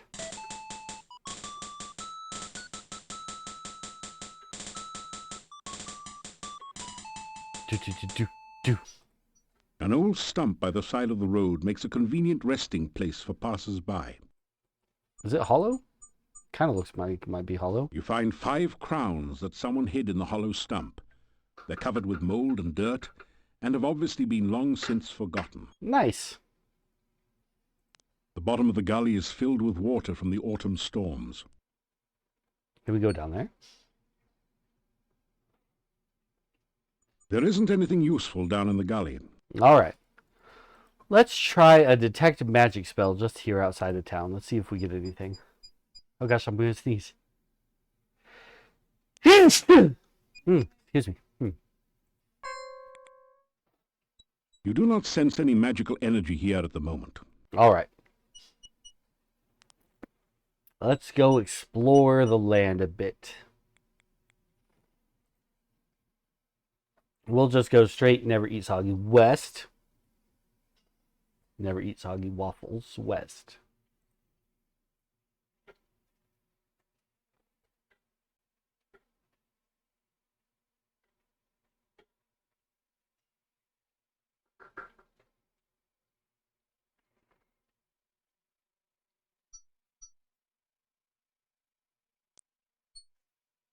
A heavy gate blocks the way to the winding road. Far in the distance, you can see a majestic castle. Welcome to Mordavia. It's nice to have some fresh blood around here. We so seldom see strangers. You know what? Harley did tell us to save the game. We didn't do that. Let's get on it. Let's get on that. Let's get on that. The autosave for this one seems to be happening quite often, so that's good. This heavy gate blocks access to the castle road. The gate makes you wait. Far in the distance, you can see a grim but majestic castle. What a pathway. Like how? The road winds its way perilously across the treacherous gorge. The gatekeeper is a gaunt, tired-looking man with deep-set eyes that stare intelligently at you. A tall oak tree spreads its branches across the cliff edge. Greet the gatekeeper. It is so difficult to get past the swamp which blocks the pass to and from the valley. We haven't had a stranger here since the rains created the swamp several years ago. Several years ago. We know that the people who moved into this castle did so only 4 years ago. So what does he mean, several? Tell him about myself. My name's Leon. I'm an adventurer and hero, and the Prince of Shapier. You've obviously done quite a lot for one person. It will be interesting to see what you do around here. Let's ask him some questions. What's your name, my good man? I am Boris Stovich. Hello, Boris. Tell me about yourself, Boris. I am the gatekeeper of Borgov Castle. Is it not true that he who guards the gates is the keystone speaker? I suppose. What do you know about the castle there, Boris? This is the castle of the Boyars, the title of the rulers of Mordavia. It once belonged to the Borgov family for generations, but the last Borgov has been dead for many, many years. Tell me who lives in the castle now. I'm not certain who all lives in the castle. I so seldom see anyone from there. There's the master, of course. Then there's the strange foreigner. There's also the master's daughter, I believe, and some rather strange guards. Beyond that, I really can't say. Master, foreigner, daughter, and guards. Let's start with the master. The master desires privacy, and I respect that wish. As I always say, the will of the master is the shall of the servant. I wrote that. Okay. Tell me about the master's daughter. I haven't actually seen the daughter, but I know the master is quite proud of her. And who's this foreigner who's living in the castle with them? He is an unpleasant sort, with a short beard and moustache, and a funny hat. He is rude when giving orders, and he has the habit of staring at a person and licking his lips. Most unsavory. What are these guards, these weird guards you were talking about? I have only caught glimpses of them occasionally, but I don't think they are quite human. No matter. If a man does a good job, then whether he is a man does not matter. If you say so. I would have so many questions. Tell me about Mordavia as a whole. Mordavia is the name of this valley and of the town. Even the inn is called the Hotel Mordavia. The name means Dark Valley. So welcoming. Tell me about the previous family who lived here, the Borgov family. The heads of the Borgov family were the boyars of Mordavia for ages. The last Borgov disappeared at the time of darkness. No one knows what became of him. What do you mean, time of darkness? Tell me about that. It is bad luck to even speak of the time of darkness. Mordavia was a safe and lovely land before that time. Much has changed since then, and for the worse. Tell me about the boyar. Boyars are rather like barons of other lands.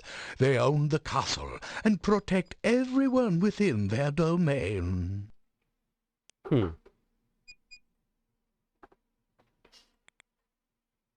What do you know about this here gate?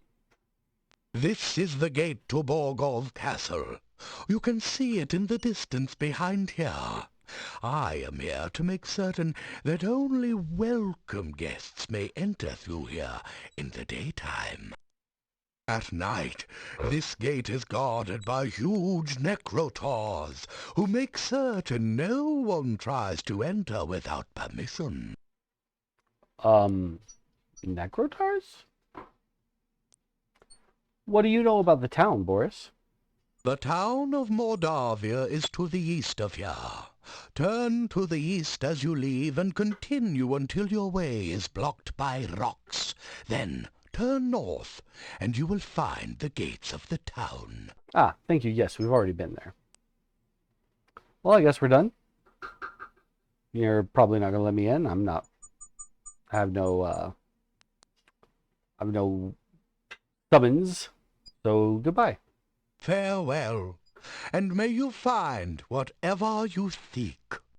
I seek so much seek. It is now afternoon.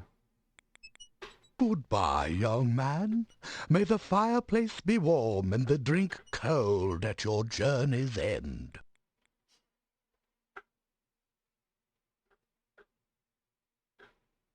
Charming young man, charming man. Not young.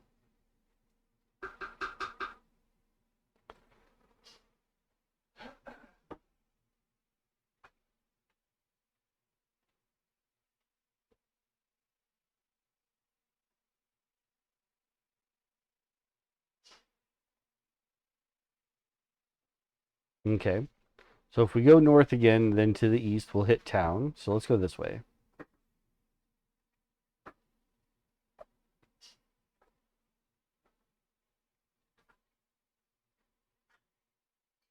Bird.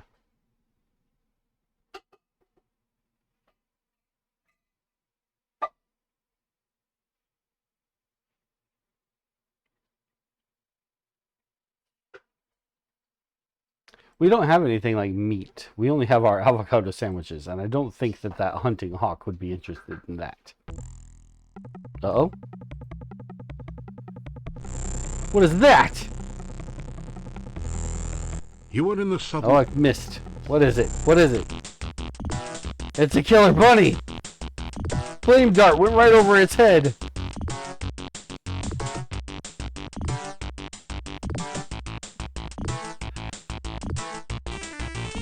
Got quite the dodge to it. Oh! Fall to me, bunny! Yes! Ugh. The cute, innocent, well, maybe not exactly, little bunny has been viciously slaughtered and now looks like a roadkill. Can we get meat? There is absolutely nothing in the little rabbit's fanny pack. Well, maybe a pocket watch, but you don't need one of those. Combat is so different on this one. Yeah, they made it much more arcadey. But so far, like, everything I've fought has been a bat and a bunny, and my spells just miss. I gotta really use my knife on them.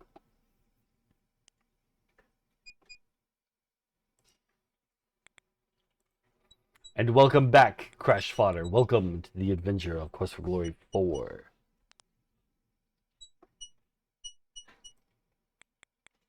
I'm trying to reacquaint myself with the map. It's a little... I think I know where I am. And I don't think I need to be here yet. I know I don't need to be in any of these places yet. But learning the area is going to be important.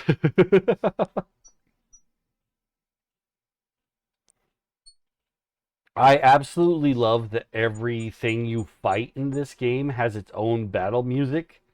And like with the rabbit that we just fought, it's on beat. So it goes do-do, do-do, bow, and the rabbit moved forward. Do-do, do-do, bow. It's awesome. I love this game so much. These bushes look as though someone planted them here deliberately. You are in the far southeastern corner of the forest. Further passage is blocked by bushes on all sides except the north. A babbling brook chatters its way through the forest. The stream water is cold, crisp, and clear. It tastes refreshing. All right. Keep that area in mind. We'll be heading back here at some point.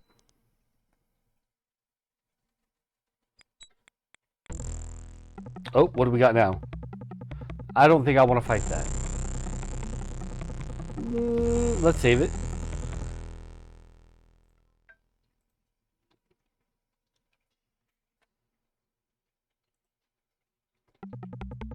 I got magic that can hit this one. Oh, so does it. Probably should have cast reversal before getting into combat with it, but maybe it doesn't count as magic so much as just breathing fire at me. Get zapped with lightning bolt to death.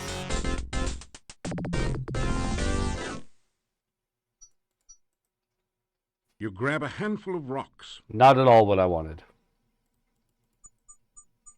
The wyvern has no place to carry treasure. This is one reason why dragon hunting is far more popular. Ah. Don't want these rocks. We're going to throw them. And you'll see that where we throw them goes nowhere where we're clicking, because our character has no throwing skill whatsoever.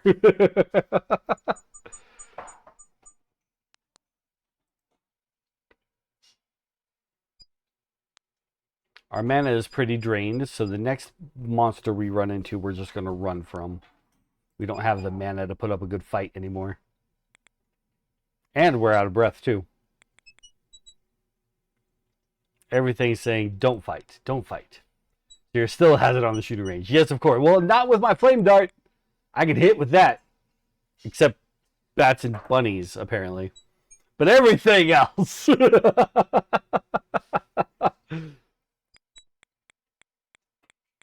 Oh gosh, that scared me. Hey, bud.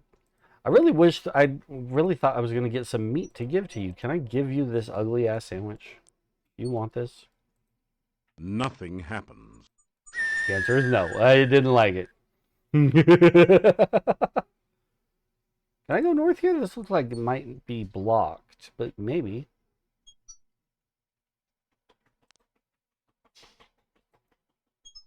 Blocked.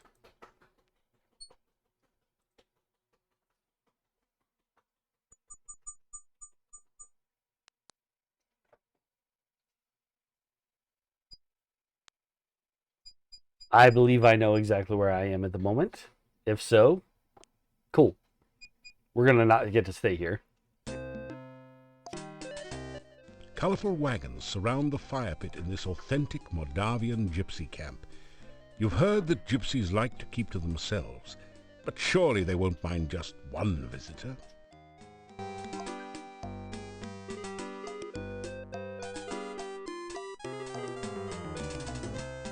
That's a lot of wolves. Go away! We allow no strangers in our camp. Leave immediately! The chin on this guy. Hi. You greet the man and the wolves. Leave. You are not welcome. He's got sparkly eyes. My name's Leon. I'm an adventurer and hero. You introduce yourself. We care not who you are. Just leave. All right. Message received. Goodbye, sir. You say goodbye. The young man just glares at you. That was a lot of wolves. Like a lot.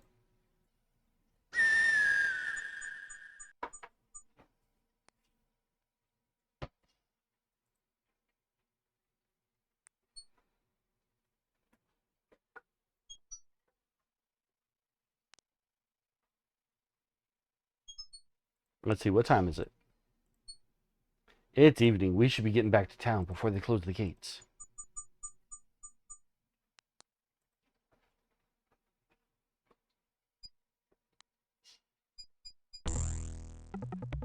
Something's trying to eat me, and it's coming from the way I want to go.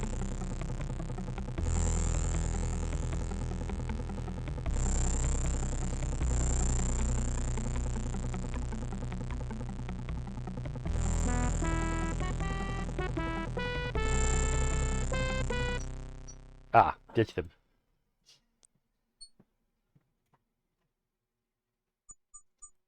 I'm looking for a no longer south passageway. There we go. Turn this away. Then north? No, a little more this way.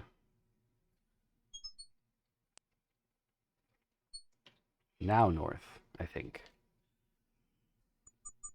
And then it's blocked on the right. Yes, this is the way I wanted.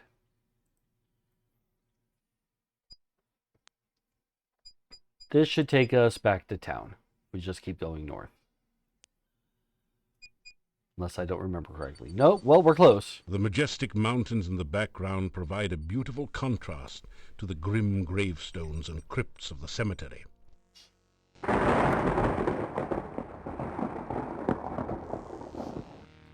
The inscription on this headstone reads, Michael Med bumped his head in another man's bed.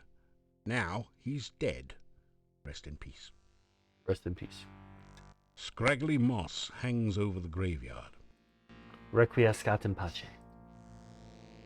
Here lies Janos, faithful forever to his lost true love, laid beside her empty grave. This gravestone is marked, No effort could Elissa save. She passed into a watery grave. Her body was lost, only her memory remains.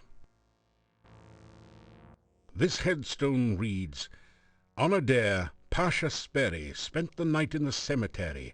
Something gave him such a fright that now he sleeps here every night. Oh no. Here lies the spirit of Barney Blue. To his lover was untrue. So she knew just what to do. Fixed herself some Barney stew. Is that this one that I just looked at? Here lies No. the body of Carrie Nation, who answered a vampire's invitation. Now there's cause for lamentation. It was a fatal recreation. And the last one. Arkan Tenor walked at night. Arkan saw his final sight. Now the question seems to be, what in the world did Tenor see? An inscription on the door says, House of Ligeia Poe. May she rest forever. Someone important must have been buried here. The crest says, Borgov. The occasional lightning flashes are probably just a special effect. A heavy stone door seals off the Borgov family crypt. A relief carving on the door shows the crest of the House of Borgov. A fresh grave has recently been opened here. 2 spare coffins await their customers here. Apparently Igor has finally managed to get ahead of business.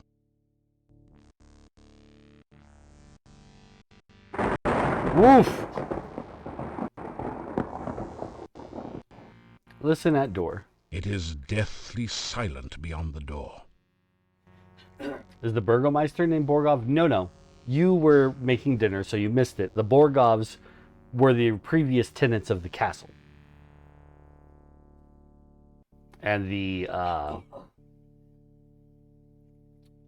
boyars of Mordavia. They were the rulers. But they're all long dead now, and there's somebody new, the master, who has yet been unnamed. The door is securely locked and feels very solid. You examine the door closely. It's massive and well made. A large lock secures the door. Above the door is an intricate crest with the single word, Borgov, above it.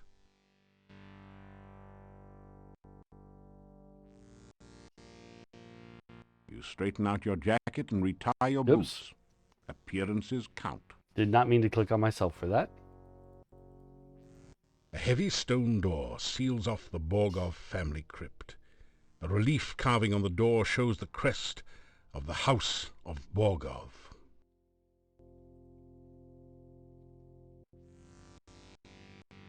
So what if we just cast open on it?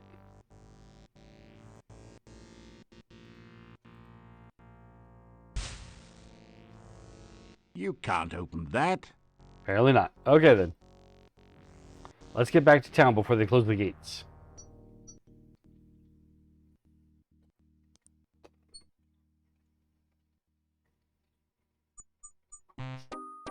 Oh, where are we?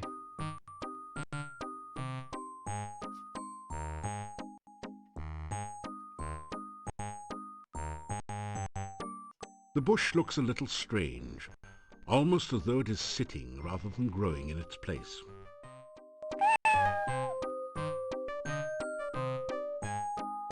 No one seems to be listening.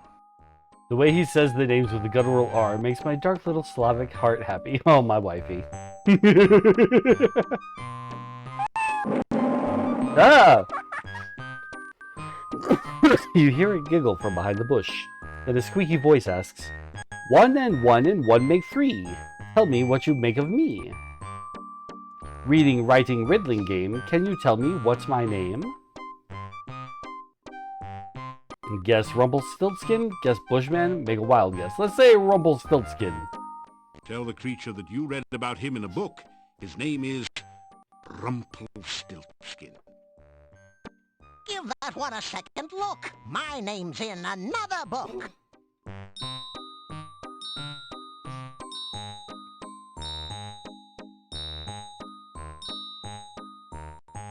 Okay, I think we need to go further this away in order to get to town.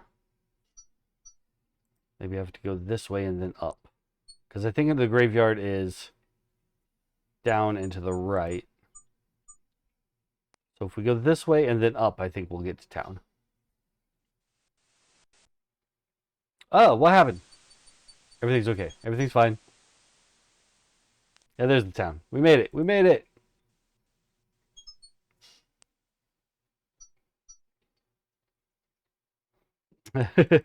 I also know what he is, my lady love. I also know what he is. But that's because I played the game many, many times.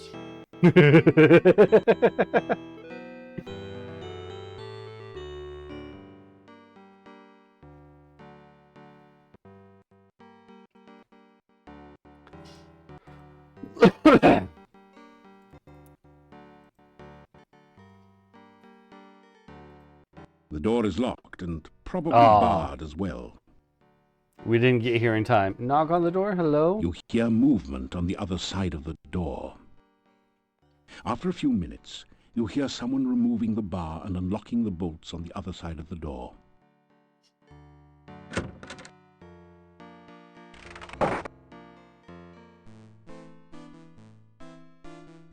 The inhabitants of the inn eye you suspiciously. You get the feeling that you're not particularly welcome here. Hello, everyone. They all stare at you for a moment, then go back to talking amongst themselves. All right. Well, let's have ourselves some dinner, and then we'll head up to bed. Oh, no, we can't go to bed. We can't go to bed. We need to go try to cast open on the old guild Tonight, house. for your dining pleasure, it is the traditional Mordavian chicken paprikash, delicately seasoned with locally grown paprika and garlic. Everything in Mordavia is made with garlic. Which, why wouldn't it be? Everything should always be made with Pick at garlic. your plate in search of any leftover garlic. All right, to our room.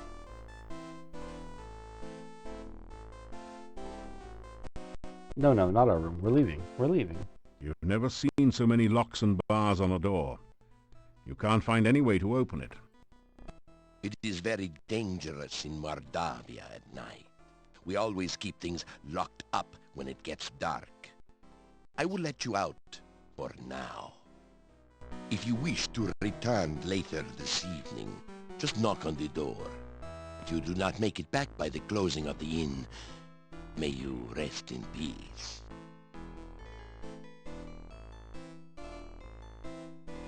Because that's not cryptic at all, my good man.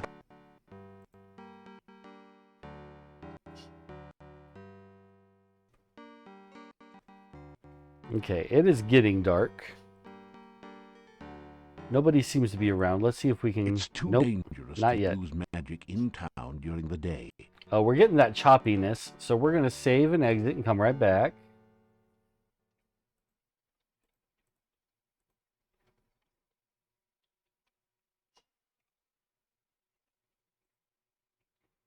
Hi, Michelle. I hope you're still watching. I hope you're enjoying it.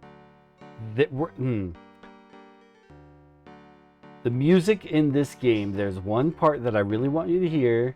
I can't find the place. I kind of remember where it is, but I also don't. Very much want you to be here for that, but I don't know when we're going to get to it. We're going to rest now. After some rest, you feel better. There we go. And now that it's dark, oh yeah, we were going to exit, save and exit. That was the whole point. We're saving and exiting because it's getting real choppy. You can see how the mouse is moving weird. And the music is kind of don't know why it gets like that. But we found out that a quick save and exit can usually fix it. Uh-oh. Uh-oh. Uh-oh. There we go.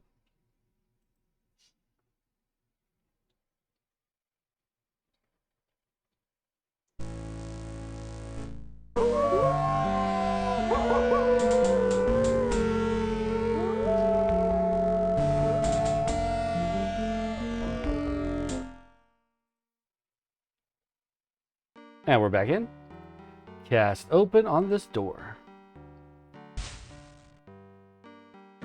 Yeah.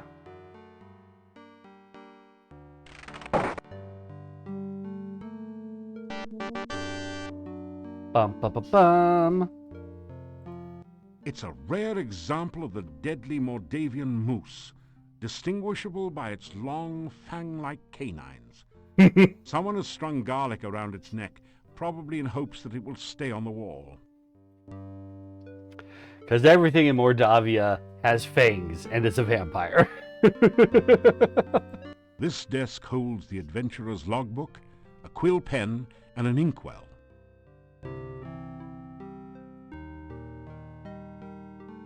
Read the logbook. You read in the adventurer's log about some of the exploits of past adventurers in Mordavia. Prominent among them is the story of Piotr and the Dark One's cult. Near the end of the book, Piotr tells how he led the armies against the Chernovi cult outside the Dark One's cave. The fighters were trained soldiers, but the cult members fought like madmen. Suddenly, the cult members changed their forms and became grotesque monsters. Many of the soldiers panicked and ran. The battle was nearly lost. Then Piotr heard the voice of Irana. "By all my will, I banish you to..." The voice was cut off. The cult members screamed and ran. Piotr entered the cave and searched for some sign of life. All he could find were the grotesque remains of cult members. The only sign of Irana was her magical staff lying on the ground. Pyotr picked it up and left the cave, knowing that Irana was beyond his help. Pyotr then tells how he brought the staff back to town and placed it in the town square. A garden of flowers instantly sprang up around it. Near the end of the book, Pyotr tells that he was going to seek out the rituals of the Dark One and destroy them. There are no later entries. Well, we have one of those. Open the desk drawer. What's in here? That would be a lot easier if the desk had a drawer. Oh. Well, then why do you even have the option? Oh, well. Sign the book. You sign your name into the adventurer's logbook with a flourish. L. It's almost become a habit. Y-O-N. Haha.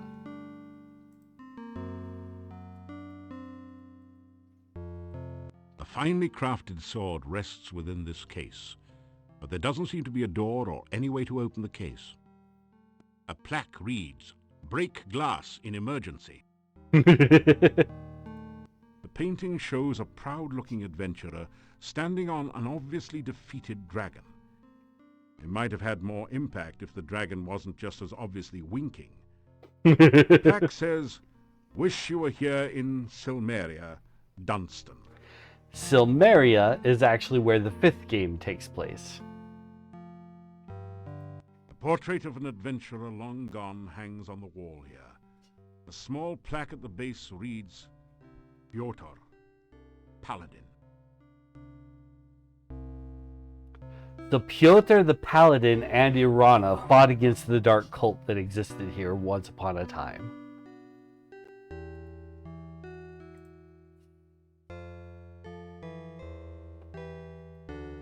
Read books. Which book do you want to read?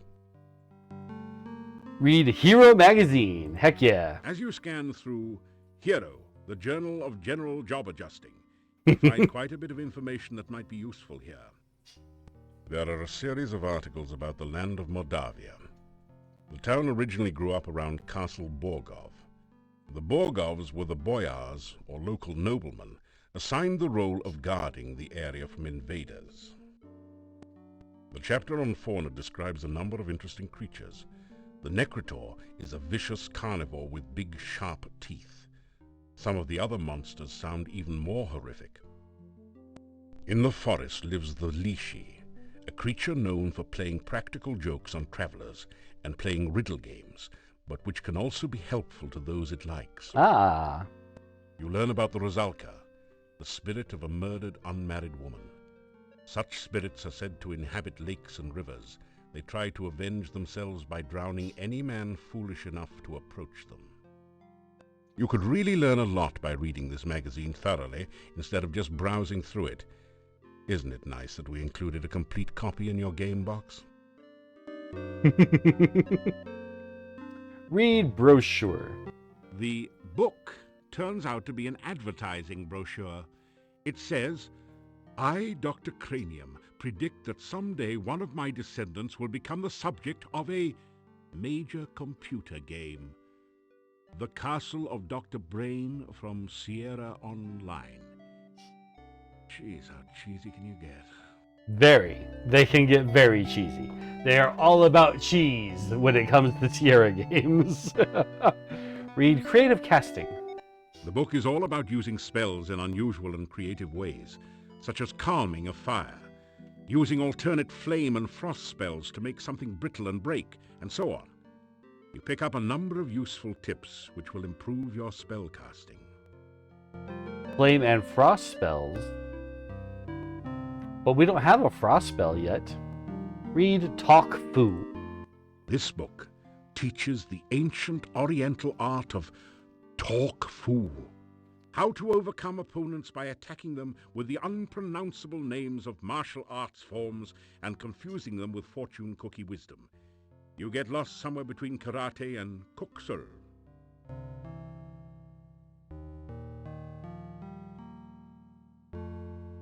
Take a book.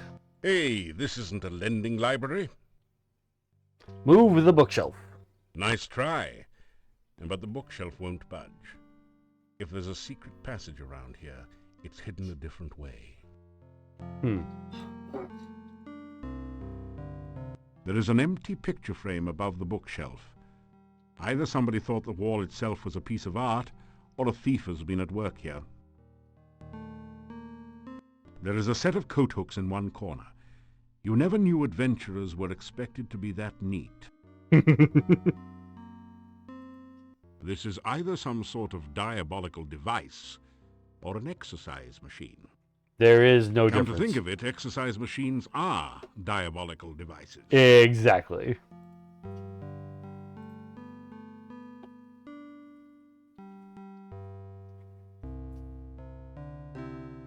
Your legs are too stiff and sore to use this right now. A large ring is securely attached to the ceiling.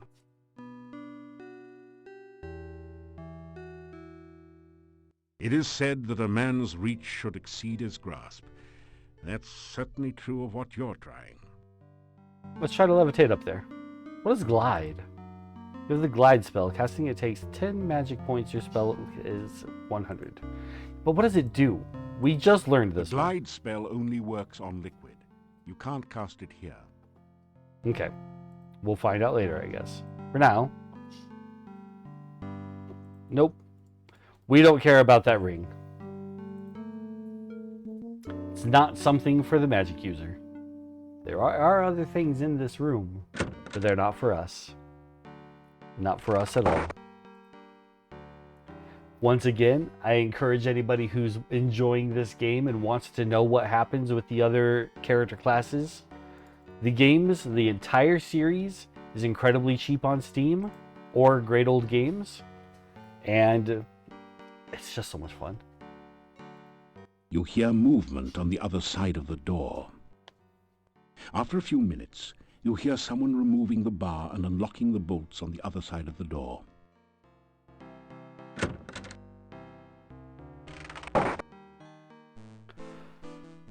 Okay, wait.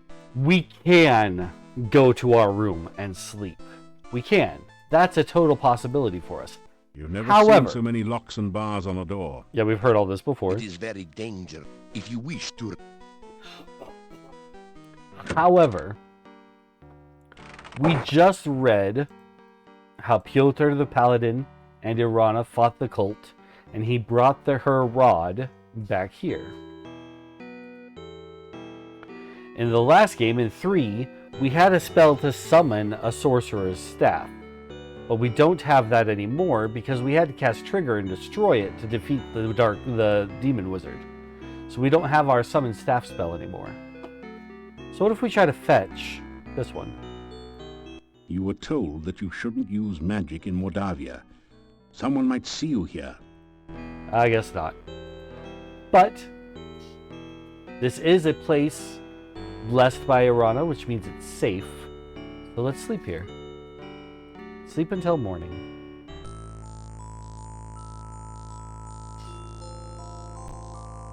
You feel the sensation of floating freely in a swirling cloud of magic. You are warm and safe, surrounded by the sound of peaceful beauty. You feel as if you are suddenly totally alive. You can remember every happy moment of your past, taste every favorite sensation, hear all the colors of the universe. This is the true joy of living.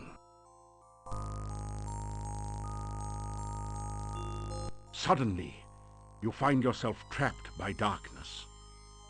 You cannot breathe. The darkness is tearing the warmth, life, and magic from your body. Pain!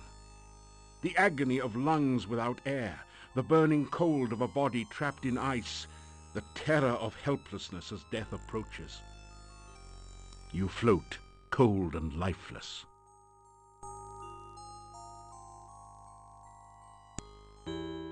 You gradually wake, shaking off the shreds of dreams that cling to your memory.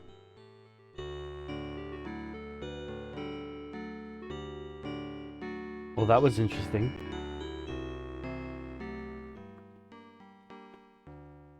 Still you remain. It is a wonder you have managed to live so long. It's only the second day. Give me a break here. We can actually go inside and he'll have different things we can talk about. What now?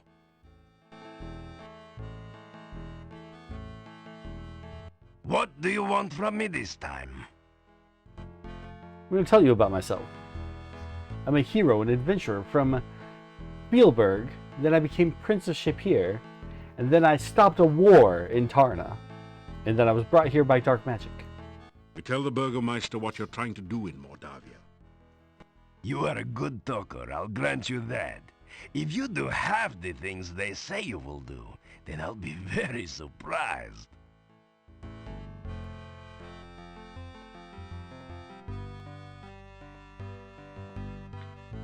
We know about the troubles of Mordavia, the swamp and everything. We want to get to the bottom of this. We want to figure everything out and help this town get back on track. Let's ask him some questions. Why are you always so curious about things? Don't you understand? Most things are none of your business. Never have I met someone who asks as many questions as you do. What can I say? I like to learn. What do you know about the Adventurers Guild? The old Adventurers Guild is at the north end of town. It has been abandoned for many years, since we have not had many adventurers who could cross the swamp. Seeing as you are supposed to be an adventurer, here, have a key to the guild door. Oh. Perhaps you can find something of use there. Yeah, maybe we could. Thank you. Because we haven't been in there. Yeah, I mean, we would love to check out that building that we've definitely not already been inside of. No, of course not. No. Why don't you tell me a bit more about Mordavia? More sightseeing?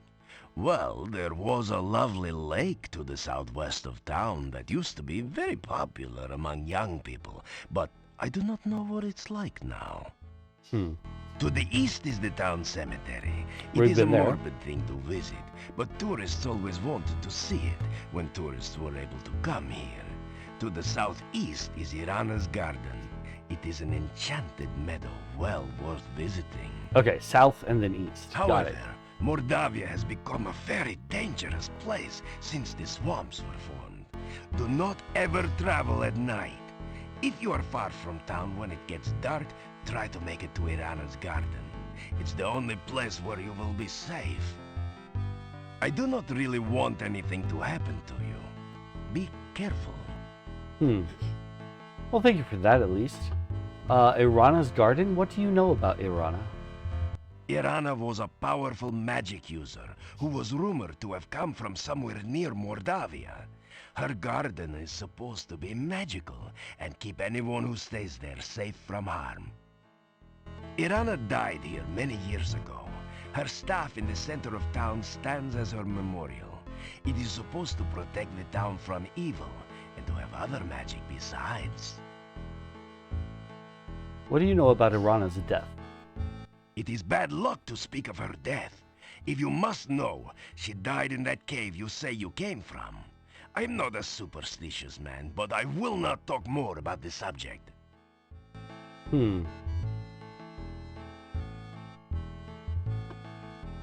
What are the latest rumors in town, Mr. Burgomeister?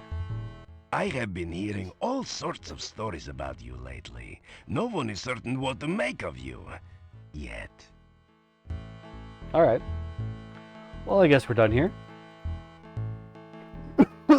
Try to avoid getting into trouble. I would not like to have you in my jail, after all. I would not like to be in your jail, so I will try to stay out of trouble. Jail and I, we don't get along. We don't do that.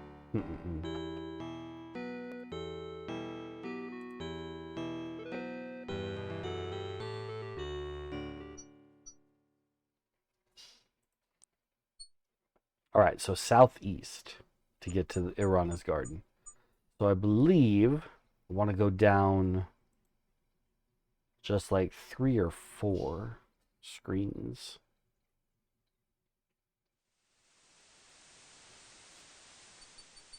So that way goes to the cemetery and to the Lishi. They call him the Lishi. Is he here?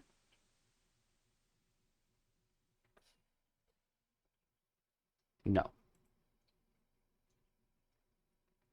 Down one more. No. Unless, no, because he said southeast.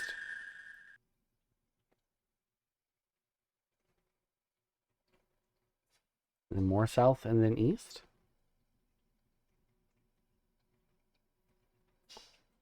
Or was it up right there, honestly? Might have been up right there, honestly. We're gonna find it. We're gonna find it. Large deciduous trees make their stand among the pines. They know how to leaf well enough alone in the fall. But this looks hollow. Can I search The it? trees in this part of the forest feel particularly wooden. Okay. Let's just keep going to the side here. That noise spooked me. Yeah, those hawks. Here it is. You have come to a beautiful garden deep within the forest. A stream flows gently in a loop around the central island. Feelings of peace and harmony permeate the area. And of course, as soon as we find it, we go to an ad break. That's all right. We will be right back after this. Those of you who don't have ads can enjoy the music. I will be right back after a quick bathroom break.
All right, and we are back in Irana's garden.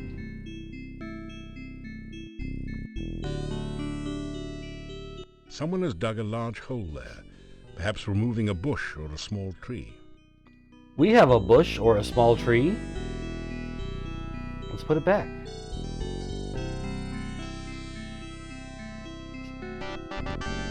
You plant the bonsai in the hole and scrape some of the rich soil around it. In moments, the bush begins to grow and blossom before your eyes.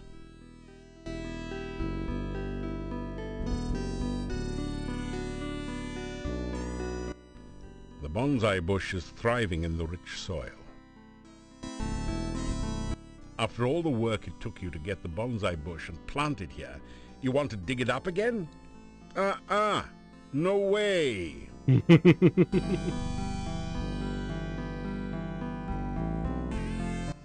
take a drink of the cool water. It tastes like wild strawberries. See, if we had springs of water that tasted like wild strawberries, I might drink water. But all water ever tastes like to me is water. And I hate it. I hate it so much. Let's get a bottle of this water. You fill your flask to the top with fresh, sparkling water.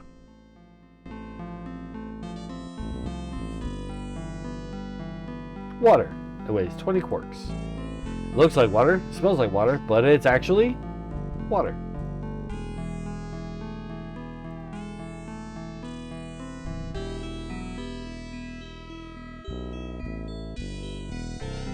The fruit tree is laden with luscious-looking fruits of many kinds. It must be one of the rare mixed fruit trees. As you approach the tree, the fruit vanishes. Must be that low-calorie kind. The tree is barren, and on its way to being a duke, and devoid, not to mention quite out of, fruit.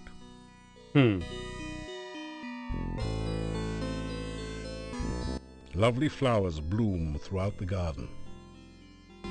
We can pick more flowers here.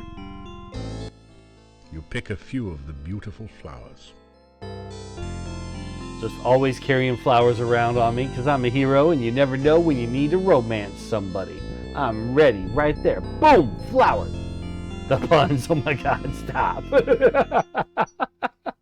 It wouldn't be a Sierra game if it didn't have the puns.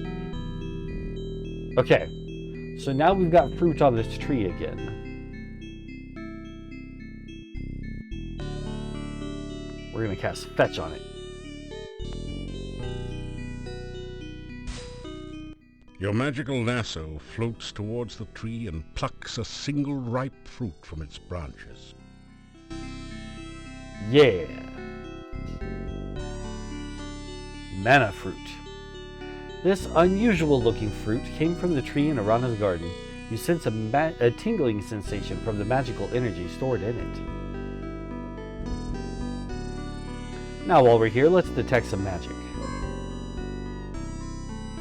A soft, magical aura permeates the entire garden. Strong magic emanates from the fruit tree and the center of the pool in the stream. The lanterns are also magical. The center of the pool, huh? The stream is wider and slower at this point. It almost looks like a small pond.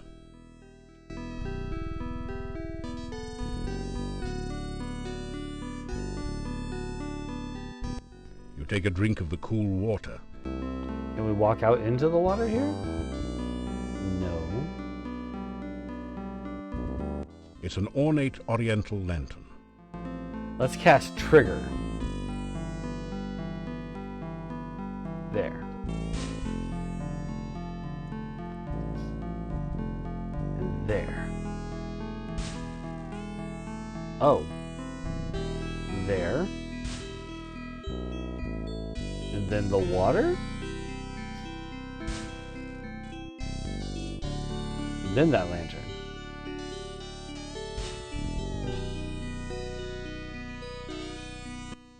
A magical fountain has sprung up from the water. At the top is a huge tulip, its flower tightly closed. Tightly closed? We cast Open on that noise. And there's a scroll. Fetch it. Oh no, we missed it! Come back, come back!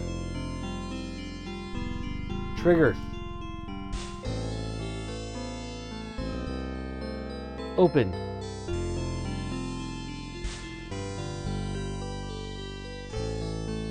Fetch. Yeah. You capture the scroll with your fetch spell. As you read the scroll, knowledge of how to cast a protection spell enters your mind. Then the scroll vanishes. Protection is a sort of magical shield which will help guard you from physical attacks. All right. We actually might benefit from that because lately when we get into combat, the majority of our spells just whiff. And we actually have to use our dagger to do some combat. But that did use up some mana, so let's rest for an hour. After some rest, you feel better. Oh, we didn't get all of it back, but we're good. Let's go ahead and save it. Alright. Let's go find that Leshy again. Leashy, as he called it.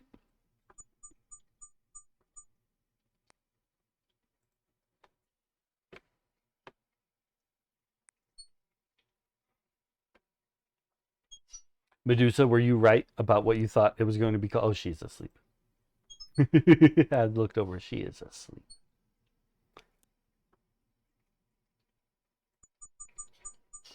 Oh, she woke up. And yes, it was what you thought it was. Okay. These games are so ahead of their time. They really are great games. Oh, look. This headstone does not have an epitaph. Yet. How about that old one? Death is just nature's way of telling you to slow down. Yes, welcome in, Jake. Welcome to Quest for Glory 4, Shadows of Darkness. Igor, tell me about your cemetery here. This cemetery. This where dead people buried. Igor buried them. But tell me about yourself, Igor. Me, Igor. You weird stranger. I'm... Okay. Tell me about this open grave you're working on, bud, friend, homie. Grave, hole in ground. Put person in when dead. Alright. Tell me about the crypts here. There's 2 of them. Well, technically only large one crypt. Crypt of Borgov's. Smaller building tomb. Not certain what distinction myself. Okay. Do you have a key to that crypt? Oh, Igor got key to crypt. Igor keep key to crypt. No disturb crypt. Not nice. Alright. Well then, goodbye, Igor. You say goodbye to Igor. Igor watches you for a second, then goes back to his work. Alright, we're just trying to find the Lushi. Plant man.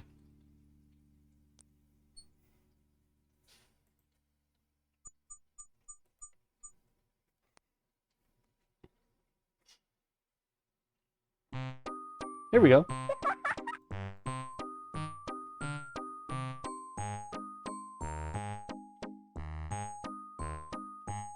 Gotcha. Yeah. You hear a giggle from behind the bush. Then a squeaky voice asks, 1 and 1 and 1 make 3. Tell me what you make of me. Reading, writing, riddling game. Can you tell me what's my name? You're the Leashy. Tell the creature it's called the Leashy. Ah, that's the price of too much fame. Now you've gone and guessed my name.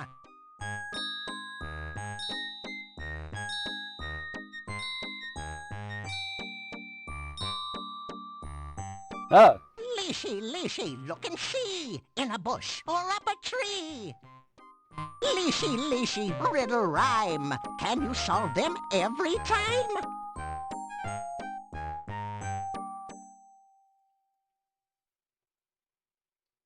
Okay, so we're going to leave and come back. He's going to have another game for us. Na.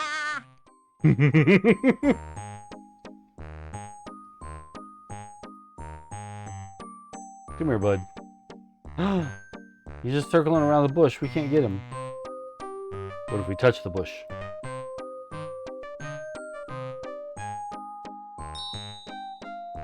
Na na na na na na. He moved to the other one. Turn our run on. Let's go catch him.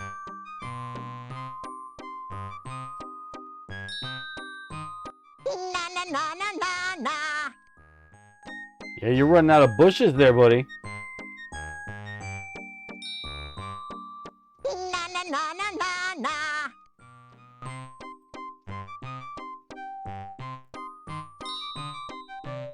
Oops! Hi there!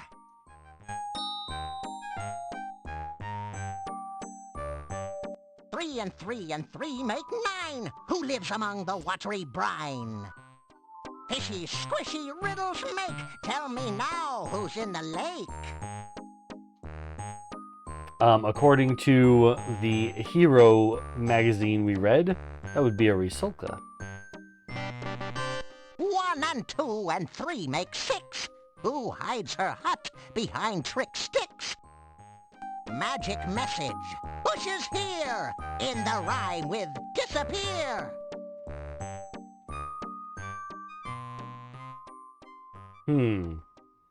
Remember that area of the map that I told you to remember?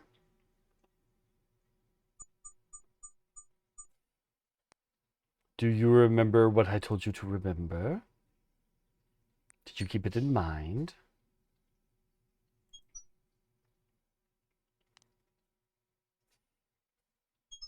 Let's see if we can find it again. Oh, something's trying to get me. And it's coming from the way I want to go. Not today, Wyvern. Not today.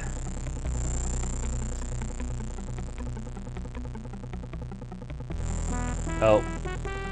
I think we might actually fight him here. That's okay. We know we can win against him.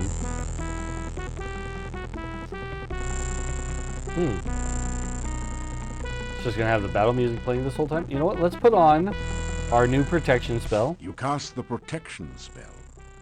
It gives you a warm, safe feeling. And our counter magic spell.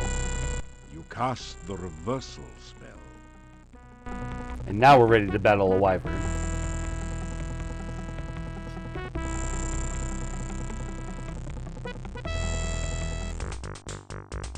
Oh, nope, his breath doesn't count as a spell, but now we know that for sure.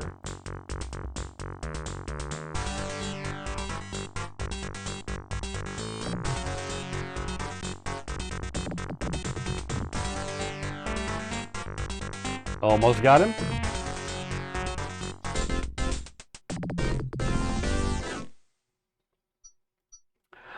You missed the beginning, but welcome in, Mother. The wyvern has no place to carry treasure. This is one reason why dragon hunting is far more popular.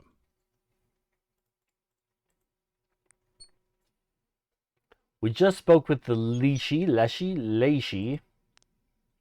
who told us a rhyme about trick sticks. These bushes look as though someone planted them here deliberately.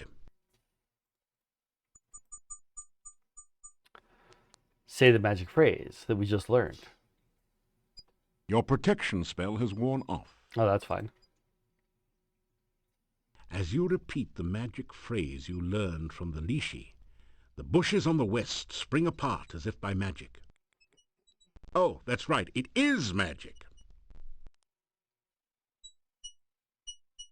My reversal spell will probably wear off here as well. We just put that on at the same time as the protection spell.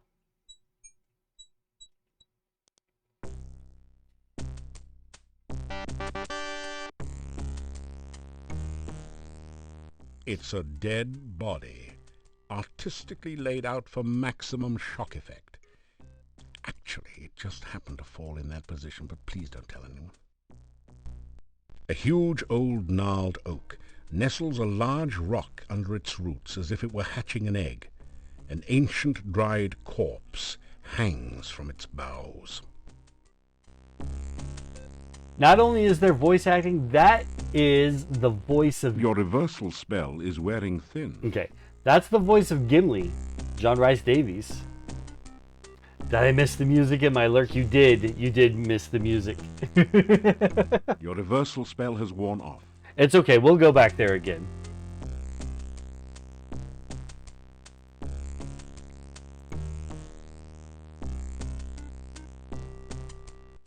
Skulls line the pathway to a most peculiar chicken-legged hut. There can't be many like it. This must be Baba Yaga's hut, last seen in Spielberg. Skulls line the nearest skull is fixed in a perpetually sour expression. One eye socket is empty, the other filled with a brilliant gem, like the flare of the frost flame. Yeah, that's what we gave him. I'm sure you've seen this skull and that gem somewhere before. Mm-hmm. That's the same thing. That's the same thing. Okay. Go back, or face thy doom. Hey, wait a second. Don't I know you from somewhere? Yeah, you're the guy that turned Baba Yaga into a frog. I sure am. So what are you doing here? Trying out for the part of soup du jour or auditioning for the main course?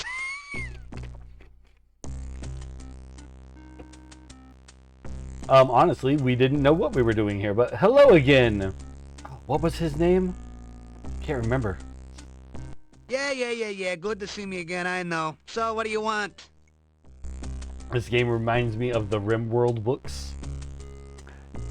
Are you talking about Discworld? Is that Discworld? I'm not sure what RimWorld is.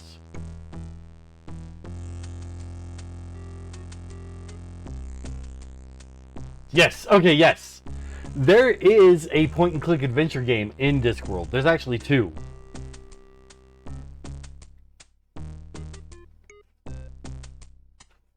I've only played the first one. And it is very outlandish with its jokes. Let's reminisce, my Scully friend, about Spielberg.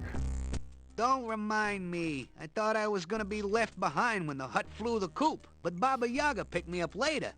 You sure made her mad.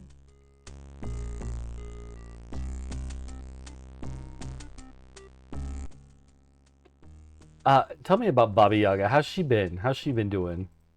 She's back to her old self, if you knows what I mean. Other than a craving occasionally for flies and a distaste for frog legs, she's the same as ever. And how are you, my good friend? Call me Bonehead. I'm just hanging around like always. Bonehead. That wasn't what you called yourself before, but okay. Is there any danger here? Danger? Around here? Nah, must be your paranoia acting up again. This place is as cozy and safe as a coffin. The hut's looking good. How's the hut doing? Tell me about the hut. You can see for yourself that the hut's okay. Took it a bit to settle down from the last flight, though. Does that old rhyme still work? You mean the hut of brown now sit down sort of thing the last time you was by? Well, that don't work anymore. Just go up to the hut and it'll squat and let you in, if it wants you in. How's your eye, my friend? That glowing gem of yours that I gave you. My eye? Not bad at all. I has to admit, you gave me a real gem. Yes, I did. I wouldn't do that if I was you, but I'm not. Ooh. This skull has brightly reflective eye sockets that look almost like mirrors.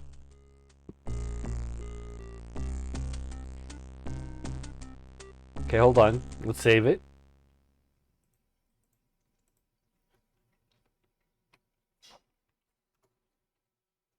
We'll try my reversal spell. You cast the reversal spell. Ow! Don't say I didn't warn you, buddy.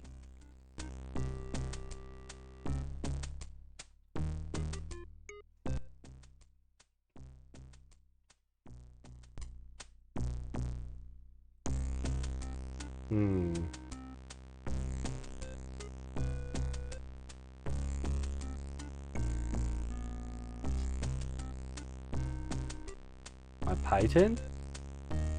That didn't do anything useful. Can I put the sheet over it? That didn't do anything useful. I know there's a way to make it calm down. I just don't remember it. Calm?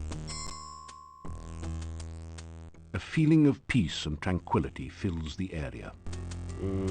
I didn't do it either. Force bolt. This is not a good place to practice your magic. I disagree.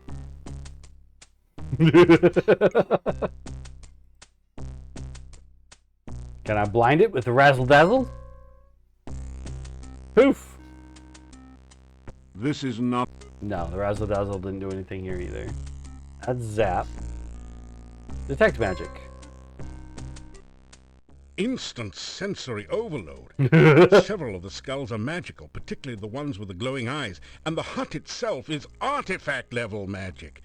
You know, the kind for which wizards go around challenging each other to magical duels. Do you do anything with that corpse? No. We can touch it and it'll swing.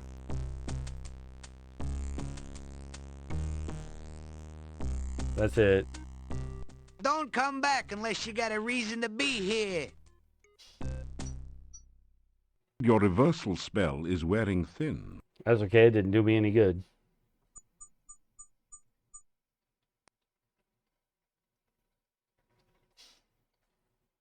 Your reversal spell has worn off.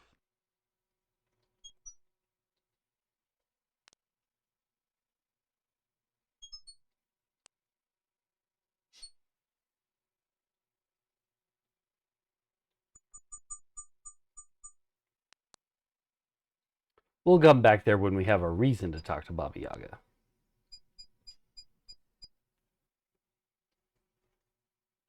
But if nothing else, we now know who lives there, and if the Leshy has a question, we can answer it.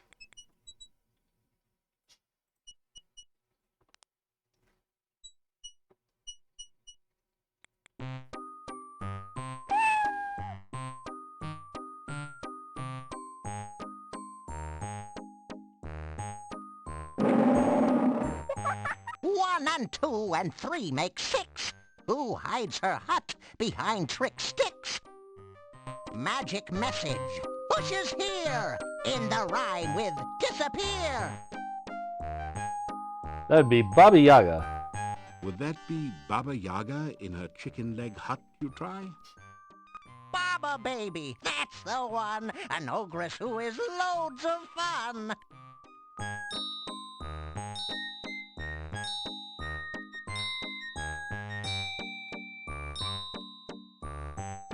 Guessing answers without knowing? Check your guesses first by going. Yeah, we went. But okay. What else you got for me, Leshy?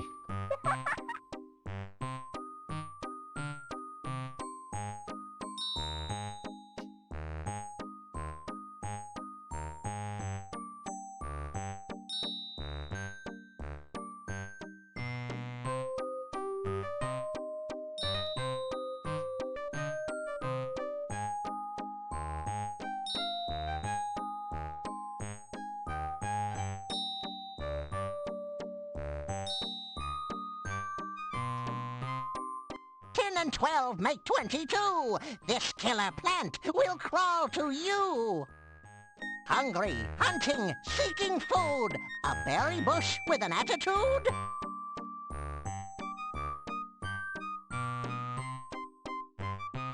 Make a wild guess. You make a wild guess. Is that the bush I rescued from the goo? 5, 4, 3. You've dealt with goo. If it answers 1, it won't for 2. Make another wild guess. You make a wild guess. Okay, nope. 5.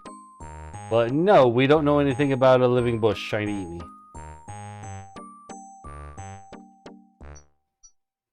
We'll have to find that later.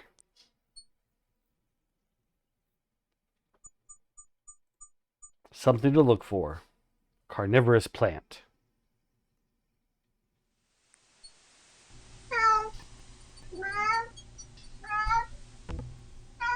Uh-oh, we got combat. Another wyvern? There's a lot of those out here.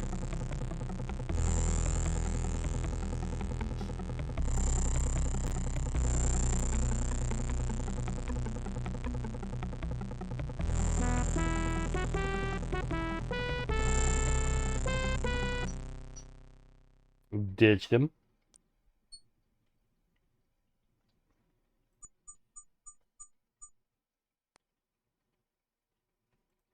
Okay, I believe there's something to the south here. We just have to go around this.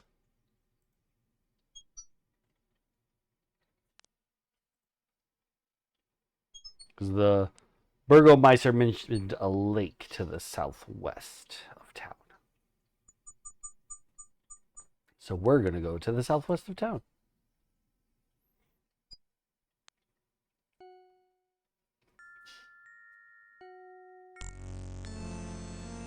Hello there. Could you help me? This water is so cold and I need someone to help warm me. Oh no, we read about you. We read about you. I know a Risolka when I see one.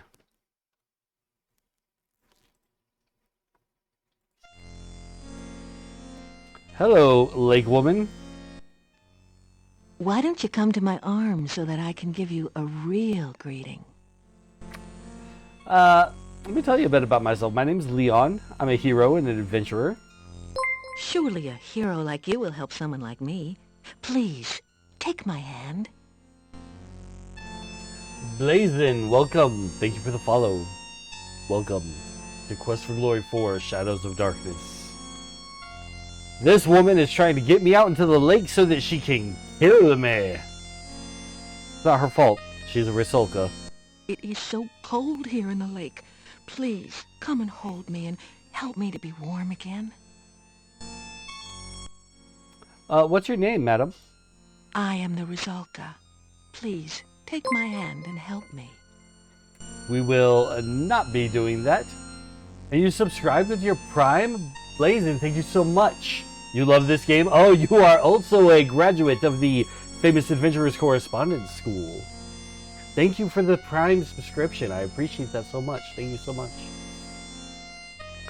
Madam, what can you tell me about this lake in which you are currently residing? If you take my hand, I'll be happy to show you what the lake is like. No, thank you. I'm the Burgomeister. Why don't you tell me about the forest around here? If you take my arms, I'll be happy to talk to you about anything you'd like.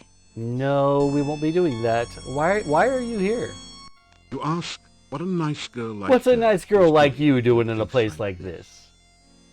It's so nice here in the water. Why don't you join me? I'm gonna have to say a big nope to that, but goodbye. Please, don't leave me here so alone and cold. I need you. And you know, men, us men, we are so easily It is so cold here in the lake. Nope. Like that's all it would take. That's all it would take.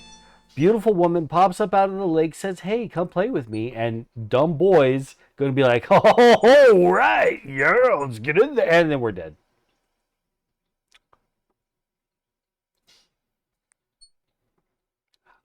There was something in just Quest for Glory 3 where we went over the same sort of a thing. What was that one? I forget. But it's definitely a running theme of dumb boys with beautiful women. That's just what happens. Beautiful woman shows up, boy go dumb. Make dumb decisions. The leopard woman, yes! Because she was a leopard creature and everyone was like, "Oh, it's the enemy and we must get the answers out of her." And then we used the dispel potion and she turned back into a woman and instantly everyone was going, "Oh, hey, so she's actually an attractive woman, and so instead of killing her and beating her for information, who wants to marry her? Which one of you guys wants to marry this woman?" Cool hood, where did you get it? I possessed this hood. As a spirit of adventure, I live within this outfit. I totally forgot about that for Quest for Glory 3. We've been playing through the series. All this week I've been playing through this series. So we just did Quest for Glory 3 yesterday. And now we're on Quest for Glory 4 today. Fresh fish offended? Yes! To be fair, the Libon still wanted to keep her caged and only wanted you to marry her so her son didn't. That's true. That's very true. Phoenix of Chaos, welcome in. Welcome in. Welcome to Quest for Glory 4, Shadows of Darkness.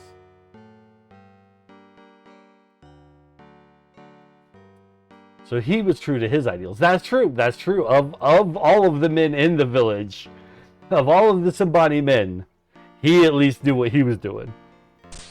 Where am I going? I'm getting caught up in conversation now. Welcome, fellow graduates of the Famous Adventurers Correspondence class. Cool. You said class and it threw me off. Going to class? Not at all. Not at all. Oh, but we kinda, because we just met with the Rusalka. We were gonna come over here and see if the books in the Adventurers Guild had any more information on her that we could find.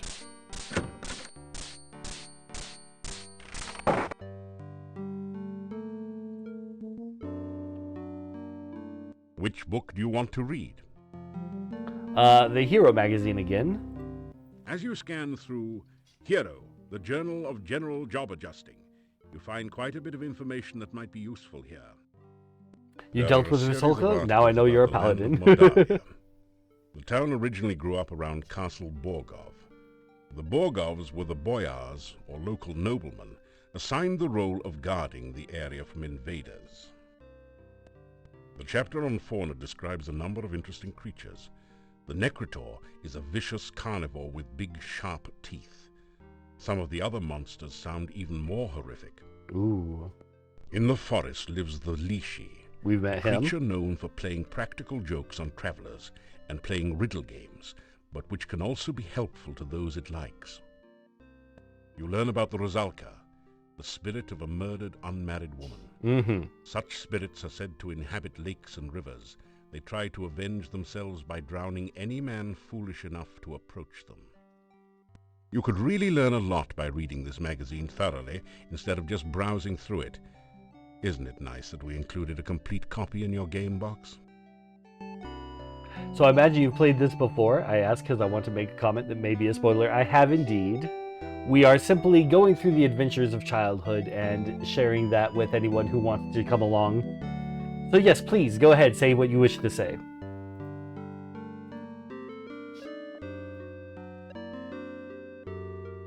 I guess the information for the Rusalka is in the handbook that I cannot access. But I believe I remember mostly how to take care of her. We are actually not playing as a paladin. We did unlock becoming a paladin in Quest for Glory 2, but I play on a Steam Deck, and the way that it saves the character, it's not, I can't figure out how to get it to import my character over. So we've just been doing the magic user run the whole time through. Michelle, you're here. We're gonna go real quick. We're gonna go to the place where I want you to hear the music. We're gonna go there. We're going. And then we'll go see the Rusalka again and try to help her out.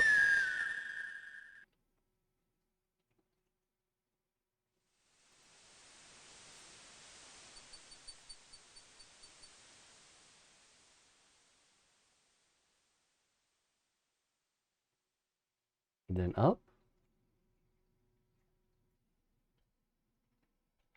So a friend of mine saw the Rusalka and got excited. We were teens. And I explained to them as a paladin, you get to kiss the Rusalka and not die. He was not happy with the results. I mean, you weren't wrong. You didn't lie. You just didn't tell him the steps beforehand. Ooh, there's our plant. There's something strange about this bush. Maybe it's the eyes. Oh, forget it. It's probably just an ordinary, everyday bush with blood-red berries and tentacle-like branches. Of course. Can I cast a fetch spell and get some of those? You try to fetch some berries from the bush, but they seem firmly attached to branches. Almost like maybe they aren't real.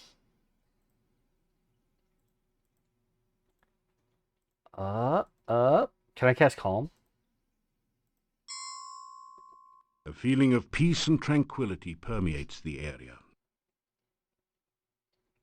I don't think that's going to do it. Yeah, save. All right. I will do that, Medusa.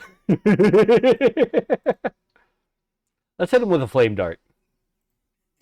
Poof! Spell doesn't seem to have any lasting effect on the bush. There's got to be a magical way to do this, right? So I made a theory about this game that the Coles approved, so I consider it a canon theory. Hit him with the Razzle-Dazzle. Nothing. Levitate. Can't get me now.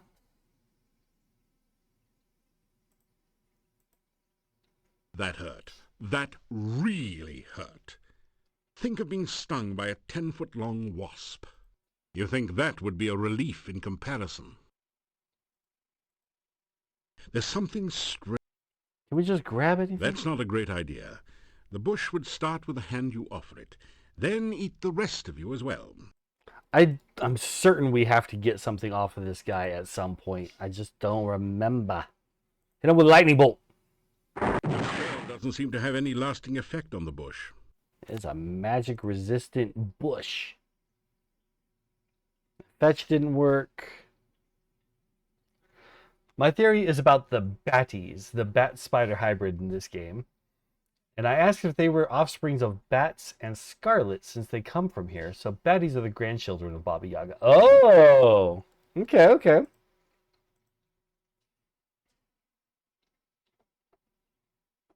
Batters. They called them batters with D's. Uh-oh. What do we got? This is where I want to go, right up here? That's a Necrotar. No, where is the garden? Why can't I never find it when I want it? This it? I cannot spell. You know, we had some trouble with spelling in... Okay, no, we're not there. We had some trouble with spelling things correctly in Quest for Glory 1 and 2, because I played the EGA ones. A 26-year-old man who cannot spell an enemy from his favorite video game series. Don't feel bad. I am a 41-year-old man who also struggles with spelling certain things. We had to spell Suleiman 1,000,000 times in Quest for Glory 2. Okay, Michelle, are you here? Are you listening? Do you hear it? You take a drink of the cool water. It tastes like wild strawberries. I know I had to really run around in order to find it, but this is the music.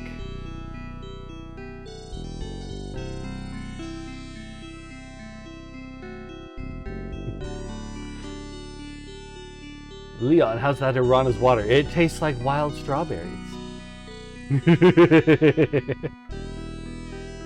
If water in real life tasted like wild strawberries, I would drink more water. But as things stand, we don't. Irana, smash or pass. Ooh. Oh, remember this. A beautiful fountain with sparkling, crystal clear water beckons to you. This area feels cooler than the rest of the forest. I remember this and I don't remember this. Save it. Save it. I remember this existing. I don't remember what to do with it. A delicately tinkling fountain dominates this clearing. The crystal clear water looks refreshing and inviting after your journey through the forest. So it's obviously a trap. Cast Detect Magic.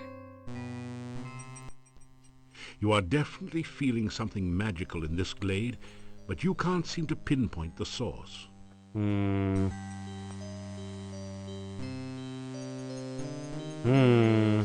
Cast Trigger on it. Your spell does nothing. It only works upon magically enchanted objects. Okay. We just saved it. So we are going to... you know, honestly, for me, I love Irana as a person.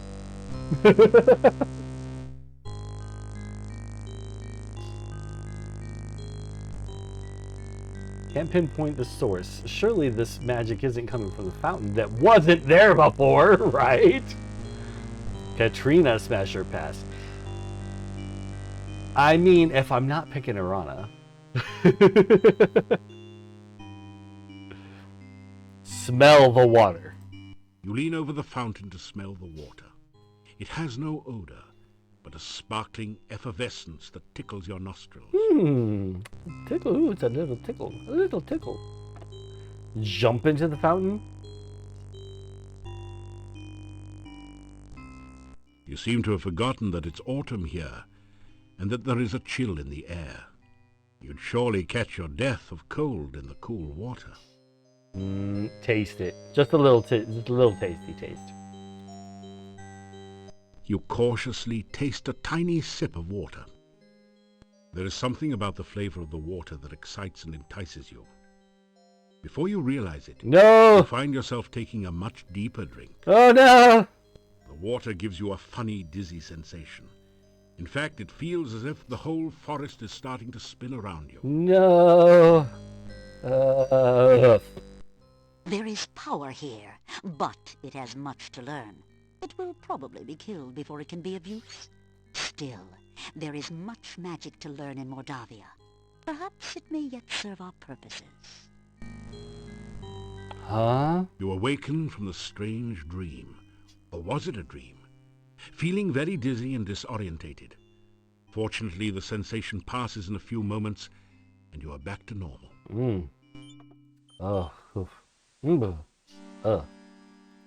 Alright. We're going to head up and back down and see if it appears again today. Or if it's going to have to be a separate day sort of a thing. Okay. We want to get back to town. He cannot handle his liquor. True. We passed out in the monastery with that. Oh, look at this. This tree wasn't here. This tree wasn't here in the daylight. That is a nighttime tree. Nighttime horror tree.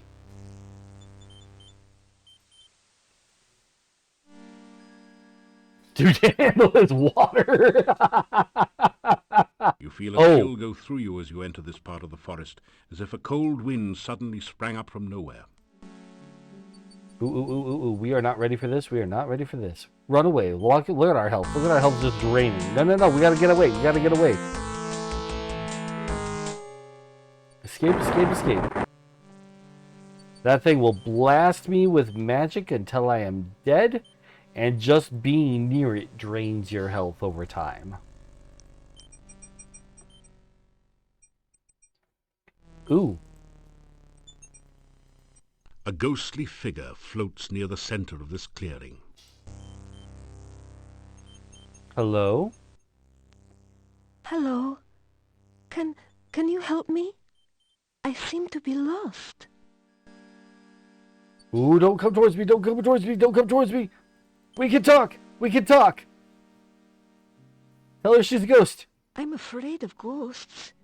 It's not safe to be out at night. Can you show me the way home? Oh, can I? Honestly, I would love to, but I'm not entirely sure which way home is. Talk to you? What's your name, madam? I'm... Everything is so strange. I lost my way home. Please, can you help me find my way? Of course. We're gonna try. What do you know about ghosts? I'm trying to find my way home. I keep getting lost. Can you show me the way to town?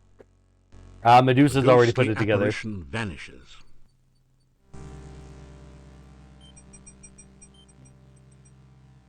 She's a friendly one. I couldn't remember if, because I knew that she was a friendly one, but I couldn't remember if her touching me was going to be a problem.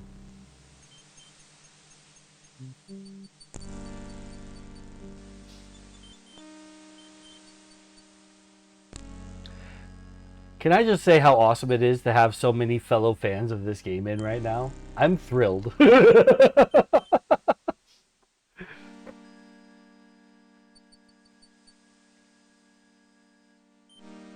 These games were my childhood. I played them on repeat many times. It's been many years, and I started this streaming journey about 8 months ago now. And I saw that the games were on sale, and I was like, that would be so much fun to play on stream. And I'm so excited that so many fellow people are here for it. I didn't beat Kyoji until I was an adult. Yes! I also... which game was it that I also had that problem with? I had a very similar experience with another one of the games, but I can't remember it right now. Because my family played these games together. We did... my mom is here, in fact. She might not be currently watching.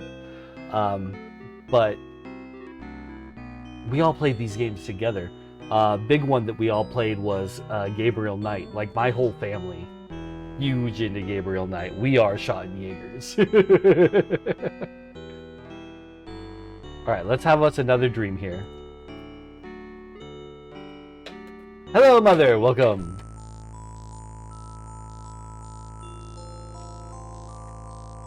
You have returned to this wonderful place between worlds.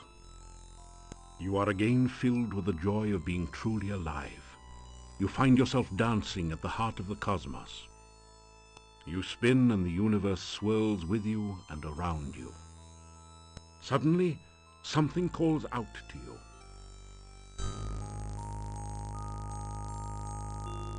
You feel a coldness rapidly devouring you. You falter in fear as you remember what happened the last time you were here. The voice calls again, and you feel trapped, helpless. The closer you get to that voice, the greater the fear. It is a voice of pain, a voice of death. You flee in terror.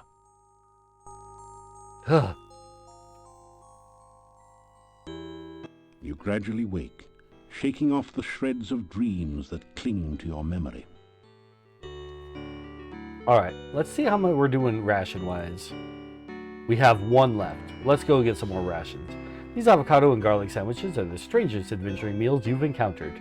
Still, they do last a long time, and will keep you from starving to death. Of course, you may wish you'd starve to death if you have to eat them too often. I also love that in this game, an avocado sandwich lasts for a long time. That's ridiculous. Still you remain. It is a wonder you have managed to live so long. Lots of calories.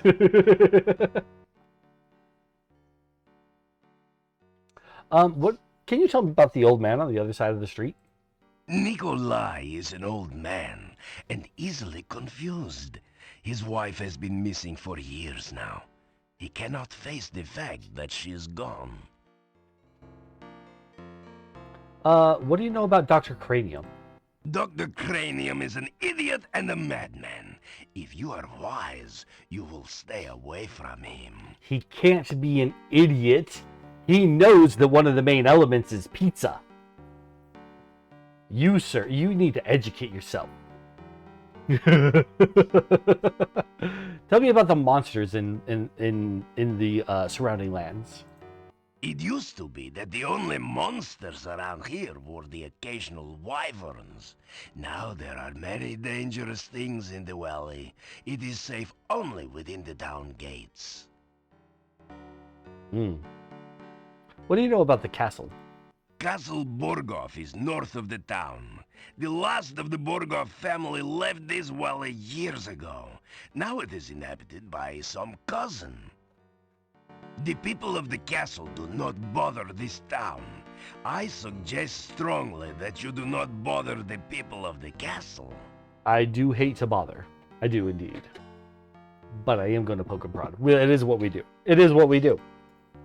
I think we're done here. Goodbye.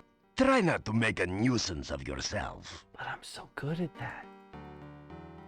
Go get us those trail rations. The longest lasting avocado in the world in these sandwiches. Back again so soon. What have you heard lately? What have I heard? What have I heard? Can I tell her anything?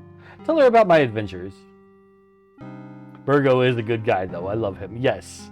It takes some getting used to him, but yes. Tell Olga about what you've been doing in Mordavia.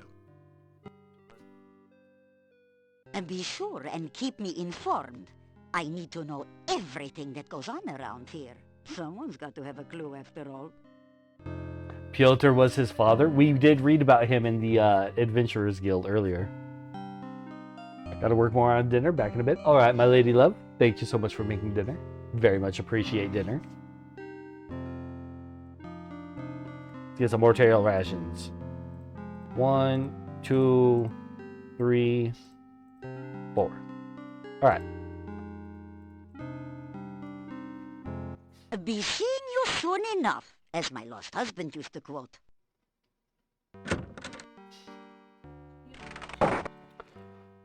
Okay, so we've met that bush, so we have an answer for the Leshy. We don't really have anything to go on as far as helping the Rysulka, but I believe all we have to do is be kind to her. And not gropey proddy over her body. Let's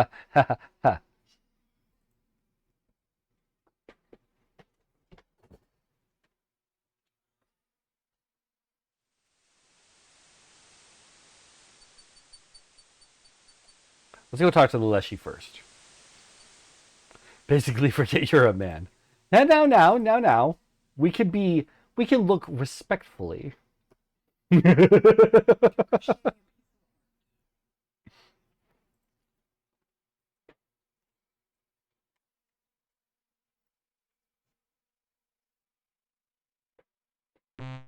Here we go. Hello. Hello.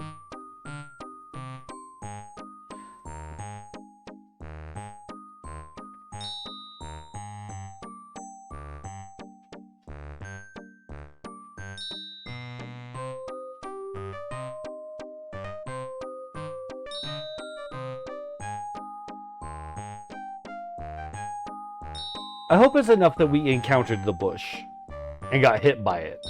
And we don't actually need to have any of its berries to have an answer for this. 10 and 12 make 22. This killer plant will crawl to you. Hungry, hunting, seeking food. A berry bush with an attitude? Oh, I'm starting to remember. We move it. Oh, we still don't have a good guess here, huh? You make a wild guess. Is that the bush I rescued from the goo? 5, 4, 3. You've dealt with goo. If it answers 1, it won't for 2. Okay. You say goodbye to the creature, but hear only a faint giggle in reply.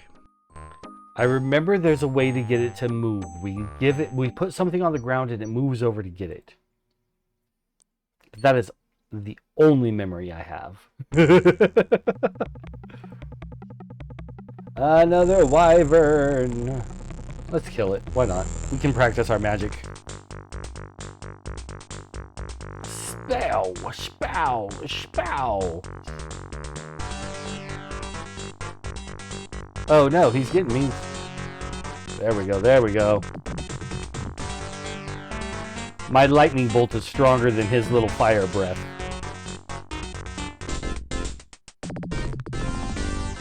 Thought you throw rocks at it and it drops the item? Maybe. My guy has no throwing skill, Wyvern though. has no place to carry treasure. This is one reason why dragon hunting is far more popular. Because we cast spells at it and that didn't do anything.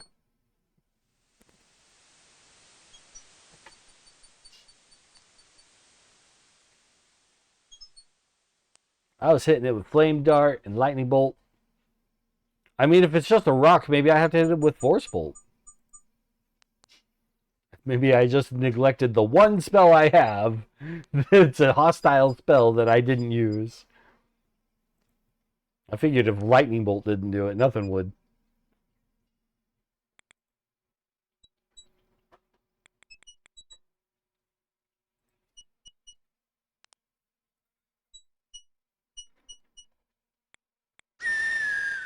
The hawk. Oh, is it the hawk? Does it catch the hawk? I don't remember.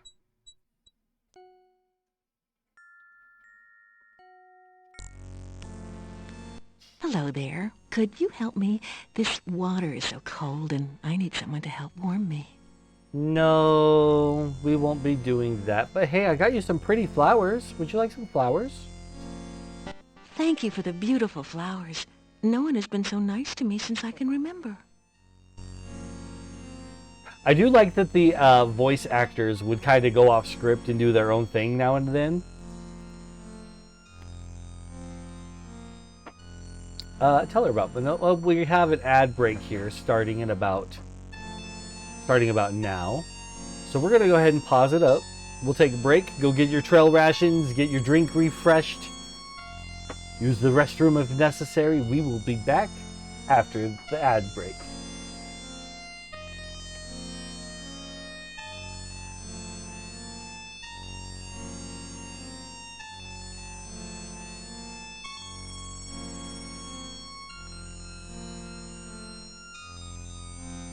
If the ad break ever starts. It always takes, it says it's gonna start, and then there's like another 20 or 30 seconds sometimes before the ads actually start running.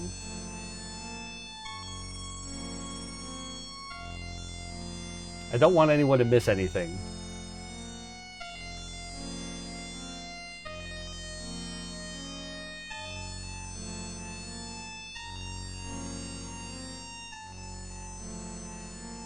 There we go. Now we're on ads.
Alright, welcome back from the ads, my friends. Let us get to talking to the Rusalka now that she does not want to kill us since we gave her flowers. Tell her about myself. My name's Leon. I'm a hero and adventurer. I once saved the city of Spielberg, the lands of Spielberg. I am the Prince of Shapir after having defeated many an elemental. I stopped a war in Tarna, and I was brought here by dark magic and escaped from the cave that's down south. You tell the Rusalka about some of your previous adventures. Gee, you've done a lot to get rid of monsters and things. You don't think I'm some kind of monster, do you? I mean, just because I'm undead and drown people, you don't think I'm bad? I mean, maybe a little bit. I mean, you kill people. I mean, tell me about yourself. It is lonely being a Rizalka. Anytime anyone nice comes along, I pull him into the lake and drown him. Once he's drowned, he's not much company, I'm afraid. I'm sure. What was your name? I've been a Rizalka for so long. I've forgotten. Tell me about this lake. This lake is surrounded on 3 sides by steep mountains. To the southwest, it merges with a swamp. The lake is not a safe place for you to swim. Many unpleasant things lurk in the deep water. Tell me about the swamp. The swamp is definitely a creepy place. Dead things lie under the water and try to drag the living underneath. Yeah, we saw the hands. Kinda sounds like my job description, doesn't it?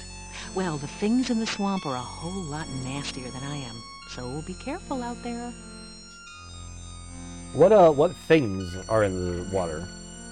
I stay far away from them.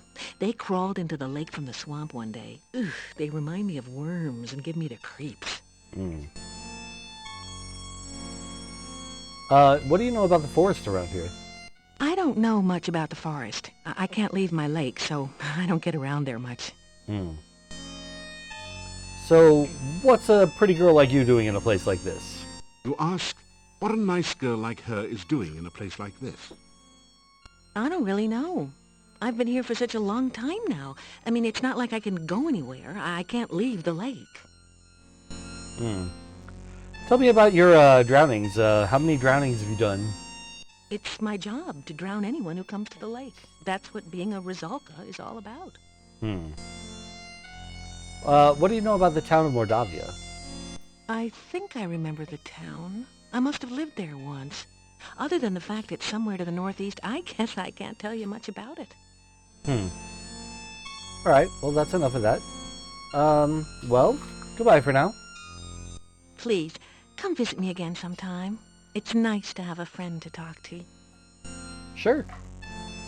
Bye! Bye-bye, Madame Rizalka. Goodbye, goodbye.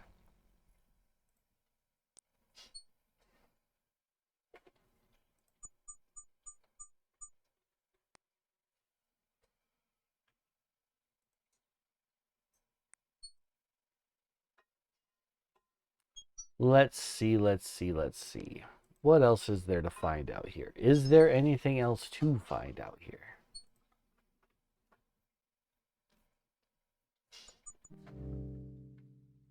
Here's the swamp. Is this the same bit of swamp or is this a little bit different? A little bit different. Now if we go down, this is the swamp that we started from. Okay. I remember because of the bones. The bones. Here lie the decayed remains of someone who didn't make it across the swamp. He either just got started or almost made it from the other side. You pick up a single slimy bone. Yay. Just what I've always wanted. Bones. You picked up a few loose bones, undoubtedly hoping they give you a skeleton of a chance of leaving this place.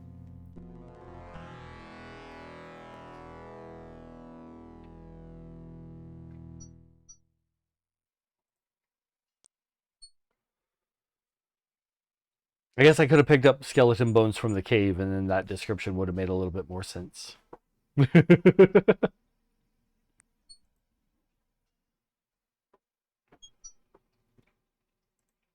Okay, I think our bush is on the other side of these rocks. Let's go look, let's go look.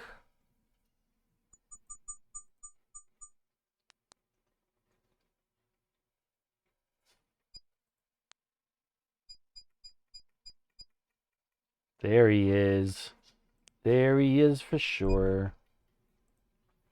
Alright. I put food on the ground here. Nothing. Give it to the guy. Well, he tucked himself in. Can I get anything off of That them now? hurt. Nope. You think that's not a great idea. Nope, that didn't work. That I'm hurt. just getting You beat thi- up. I'm just getting beat up. That I'm just hurt. getting beat up. Alright. Alright. Let's try that force bolt. You've managed to knock a branch with some berries loose from the bush. Yep, yep. Okay, now we fetch that.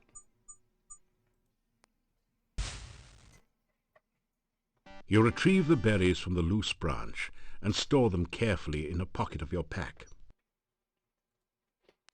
Can't believe we threw a sandwich at it. Did anyone know we could throw sandwiches at it? Oh, what a waste of a sandwich. But okay, now we got these berries. Elderberry berries. You have some ugly red berries from the elderberry bush. Does that mean we now have an answer to the question?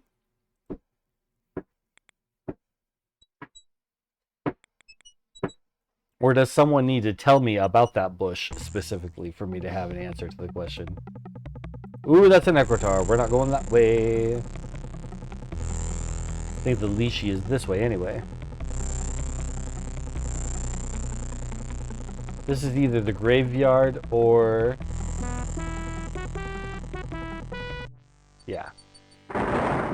Leashy, leashy, riddle rhyme. Can you guess it every time? Apparently not. Apparently no.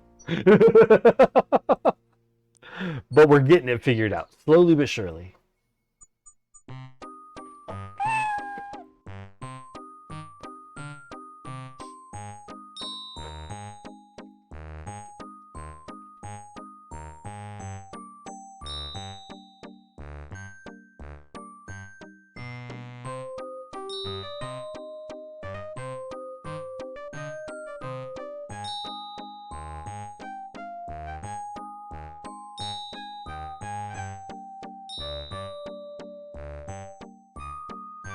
And 12 make 22.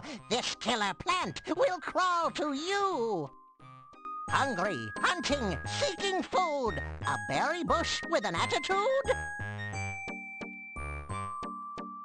Alright, do we get to say it? Do we get to say it? No, we have to learn the name. We have to learn the name somehow, some way, somewhere. Say goodbye. You say goodbye to the creature.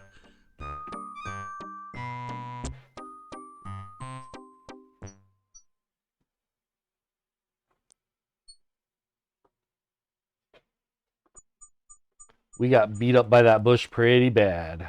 Pretty bad. We took a real licking from that lichen. Lichen? Lichen. Lichen. Lichen makes me think of werewolf, though. That's a different kind of lichen. Lichen.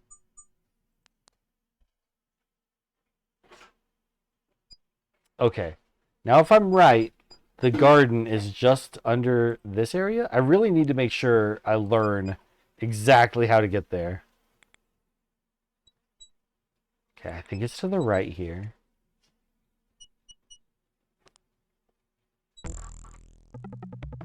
Oh, that looks sealed off to me. Oh, it's just the bunny. Oh, but our health is low.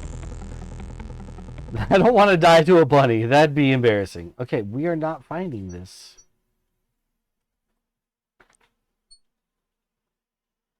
Is the garden... It's to the right a bit from here.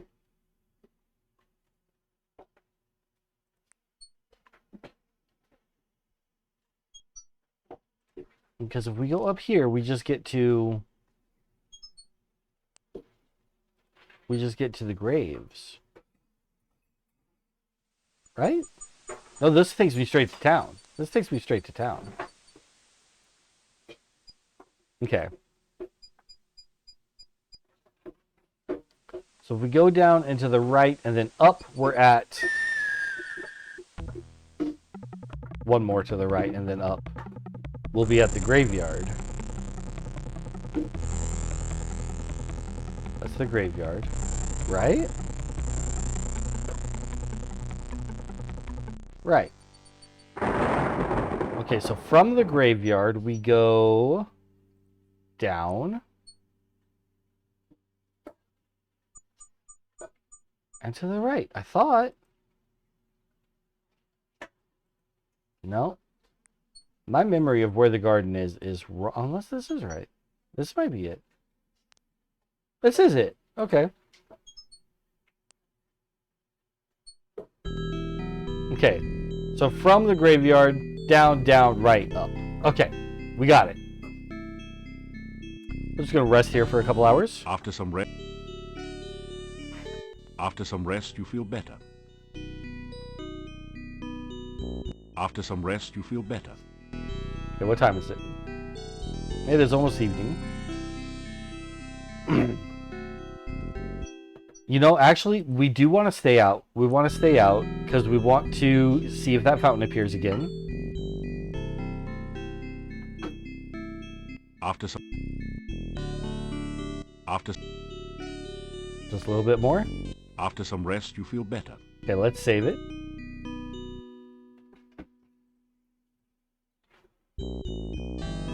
Alright, fairy fountain, appear again.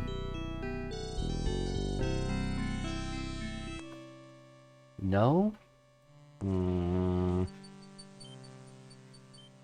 Maybe it's not dark enough yet, because it looks like it's still turning dark.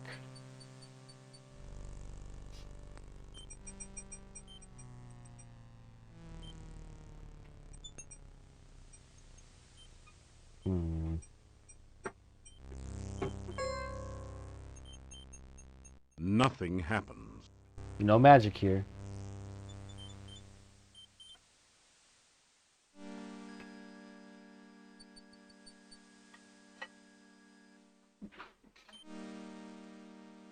A ghoul! Get flame darted. He might actually drop me some money.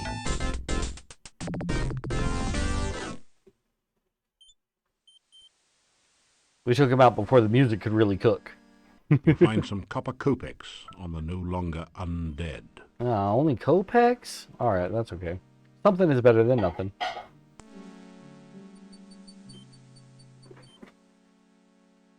I forget if anything is going on crazy at the graveyard at night. We're gonna go check. We're gonna have a peek. You have entered an eerie, deserted graveyard. Strange moans wail through the trees, and mysterious lights seem to flicker and fade among the tombstones. Two large crypts dominate the cemetery.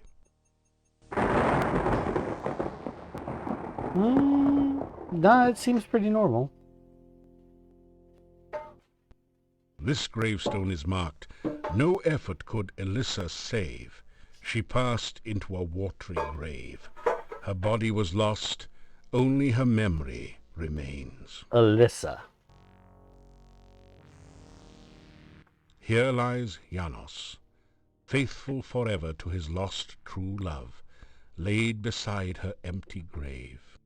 Elissa and Janos.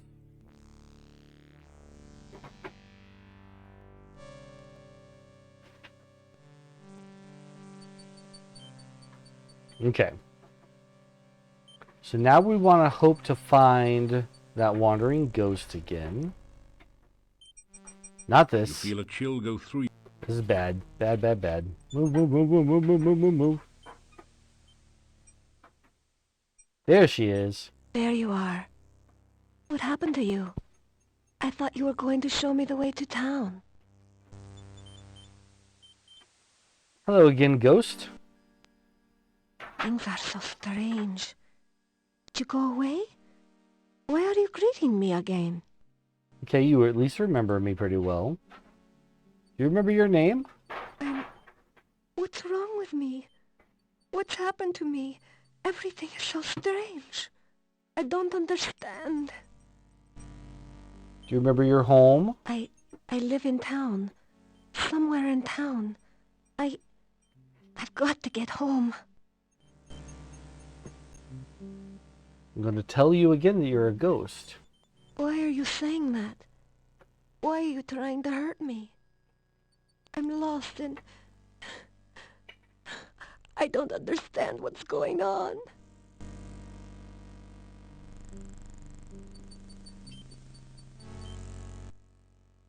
You remember? What do you know about this forest? I am looking for berries. The wild blackberries should be ripe now. I want to surprise my husband with a pie. It's getting dark now, and I need to get home. Right. So try and follow me, if you can. No?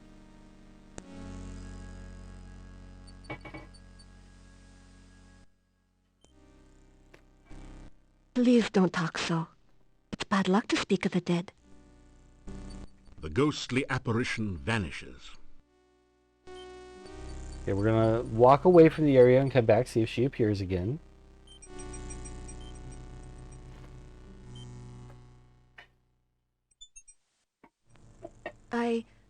I don't understand. Every time I try to follow you, I find myself here again. Why can't I leave this place? Why can't I go home? At least you're starting to be more cognitive. Do you remember your name? I can't remember. I can't even think of my own name. What's wrong with me? Do you remember this forest? What do you know about this forest? Every time I try to go anywhere, I keep returning here. Why am I so lost? What do you know about your home? Everything is so hazy when I try to think of things. It's like trying to look at things far, far away. I should be able to remember my own home, shouldn't I? You would think. But like I've been telling you, you're a ghost. No, no, it can't be, no! The ghostly apparition vanishes. Then we leave and come back again?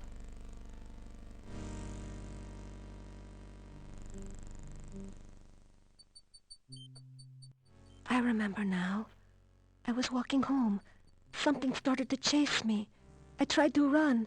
Something knocked me over and everything went black. I'm dead, aren't I? I really can't go home again. I'm just a ghost. Hello, ghost. Forgive me my manners.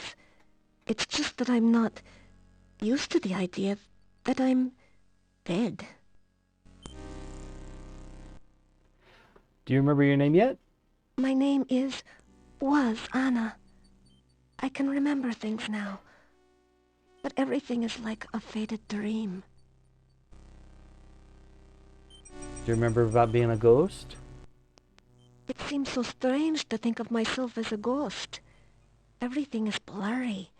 There's no day or night, only the shadowy landscape. I want to go from here, but I cannot leave. I can only wait. Do you remember your home? I can remember my house now. I lived beside the tall oak tree near the center of town. I've been gone so long. My poor, poor Nikolai. She has been gone for a long time because she looks young, and he is anything but. Can I tell you about Nikolai? Not right now, no. Okay, goodbye. Goodbye and farewell. The ghostly apparition vanishes. We'll leave and come back one more time to see if there's anything else for her to say, and if not, we'll go tell Nikolai that we found his Anna. Oh, they started a fight on me. And it's a Necrotar. I'm not doing that. Nope. Run away, run away. Town is just north of here. Go, go, go.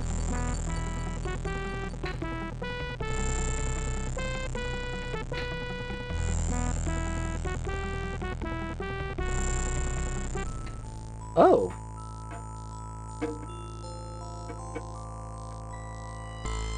It is good to see you again. I hope you are enjoying your visit to Mordavia. You need to take better care of yourself, you know? It is very dangerous out at night. Why, you've been injured. Here, take this and drink it. It should help. Oh. I would be most displeased. I mean, sorry, if something were to happen to you. Come to me. I have something to show you. Okay. I warned you it is dangerous here at night and you do not listen. I intend to teach you a lesson. Alright. A strange feeling sweeps your body. Whoa. You realize that you now know the frostbite spell. Oh. Perhaps that will help keep you alive when I am not with you. Okay.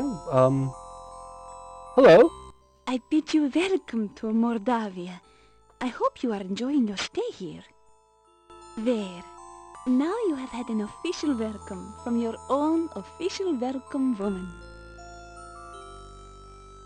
Haven't seen a welcome woman since we were in Tarna. Thank you. Thank you so much. Let me tell you about myself. My name is Leon. I'm a hero in the Prince of Shapier. I'm kind of a big deal. You tell her your name and a little about your adventures. How fascinating. I have never met a true hero before. You must tell me more sometime. Oh, well, yes, of course. We will. We'll go into great detail about how awesome I am and all the things that I've done. Let's talk about you, though. I have some questions for you. You said your name is Katrina? You may call me Katrina. And what shall I call you? We did already introduce ourselves. So, I mean, try to remember, lady. Try to remember. What do you know about the forest around here? The forest is a very dangerous place. Many monsters walk here, especially at night. Please be careful. We did literally just get chased by a Necrotar to get here. I am aware that there are many monsters out there. What do you know about magic?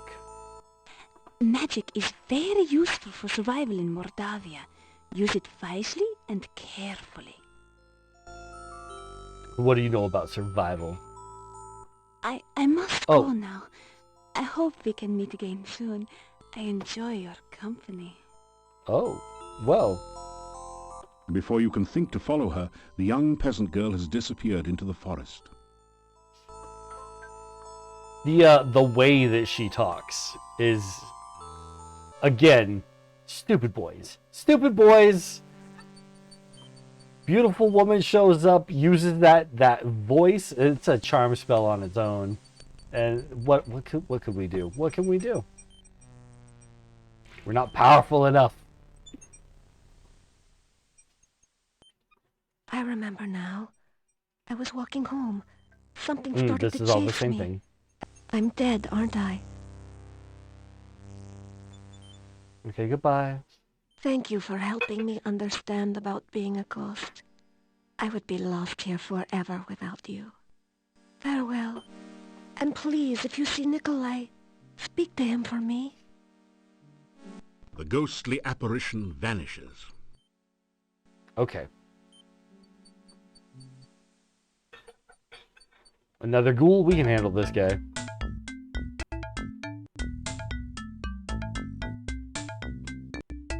Want to keep him alive a little bit so we can hear his music cook.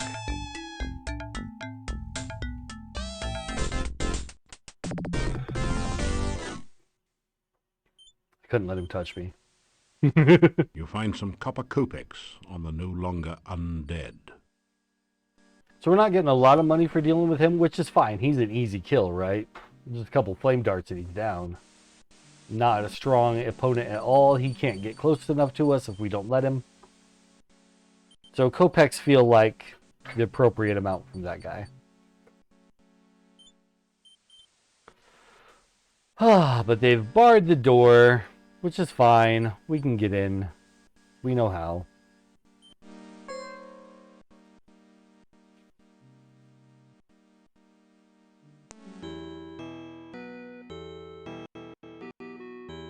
What time is it? It's still early. We're gonna come sleep out here. We don't want to sleep in the tavern. Knock on the door. You hear movement on the other side of the door. After a few minutes, you hear someone removing the bar and unlocking the bolts on the other side of the door.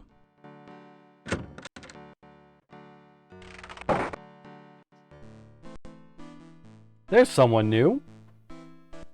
Have a seat. Wait, no, better leave the seats here. But why don't you sit down on one? This show can't get on the road until you get off your load. So sit a while and enjoy yourself. Or maybe just sit.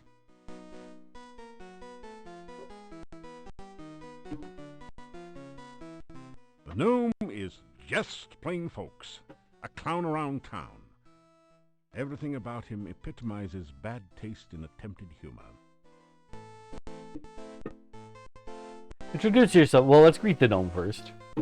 Thank you, thank you. I always like to meet a receptive audience. It's always good to see you. It means you're not behind my back.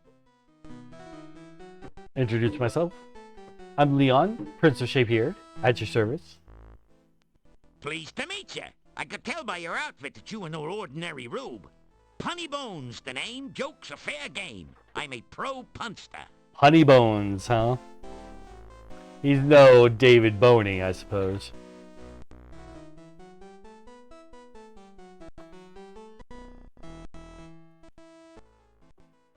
Tell me about Gnome. I'm staying at this inn for a while until I find something here. I got the last store down the hall. Visit me sometime. I'm sure we can have a few laughs together. Tell me about the gnome's home. Be they ever so humble, there's nobody stays home. I've been on the road so long, I have flat tires on my feet. I go wherever I can tell a good joke, and many places where I can't. How's show business? Hey, my last tour was a great success. I outran everyone. But there's no business like show business. With me, the show must go on and on and on. What do you know about jokes? I got millions of them. Problem is, I can't remember most of them, and the ones I do remember should have been buried long ago. I used to be worth my wit in gold, but, oh, it's a long story. Ask me about it some other time. Alright, alright. Enough of that punny. Let's have ourselves some food. Good evening, ladies and germs. A funny thing happened on the way to Mordavia. I got here. I walked up to the innkeeper here and says to the guy, "Do you know how lucky you are to have such a funny guy as myself staying here?" The innkeeper says, "No, but if you hum a few bars, I can fake it." You may as well laugh now. This act doesn't get any funnier. I sit down here for a meal and order some soup. When the waiter brings it in, I says, "Waiter, there's a fly in my soup." The waiter says, "Of course, that's the soup du jour." Am I going deaf in here? Or how can so many people sleep with all these lights on? Seriously, folks, I went to the doctor just the other day and he said he had some good news and some bad news. What's the good news, I asked. "You only have 3 months to live," said the doc. "That's terrible. What's the bad news?" I said. The doc replied, "I'm getting married."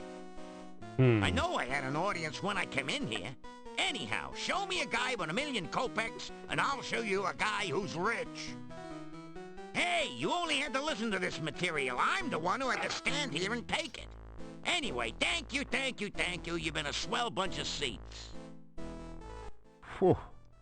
The gnome has stopped speaking. Maybe he's finished telling his joke. You think about applauding, but you're not quite sure if you've heard the punchline yet. What did you think of my performance? Was I hilarious or what? Is this an inn or a cemetery? I've had livelier times at funerals. Some help you were. Couldn't you at least have smiled a little louder? It's nights like these that make me feel like an inept idiot and a lousy laughingstock. I'd make more money digging graves. But what? And get out of show business? I mean, it was fine. Goodbye. Leaving so soon? Good night, and thanks for all the fish. Yeah, let's just get to our room. We don't need to be a part of this anymore. Don't wince, Vince. Lock the door to your room and go in.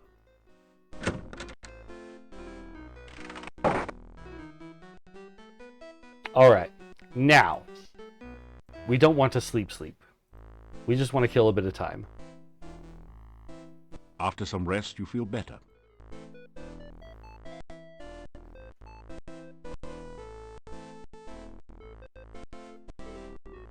Let's give it 2 more hours.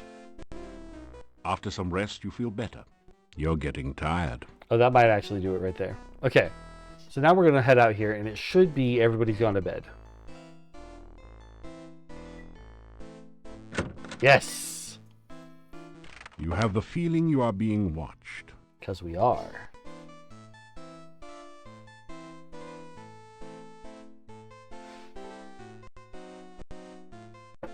Who's that? You see a small, hairy, sad-looking creature. Greet it. Not many big people see Domovoy. Most not look. You something special. Maybe so? Maybe. My name is Leon. I'm a spellcaster, hero, and Princess Shapier. You hero? Mordavia big hero need. Plenty powerful hero. Maybe you be soon. Learn much, practice much. Soon plenty big hero.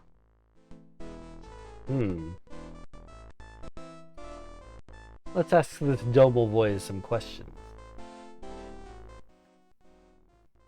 What are you exactly? Domovoy am I. Domovoy I be. Over places Domovoy watch. Protect the inn, do I. By big people Domovoy not seen. You stranger are. Maybe hero, maybe not. Show myself to you I do. Speak to you I will. Maybe good things for people will you do. Maybe good thing for Domovoy you do. Some night soon, talk we will again. Domovoy good luck bring. Maybe Domovoy help you. You Domovoy help. Okay. Where do you live? In where I am living.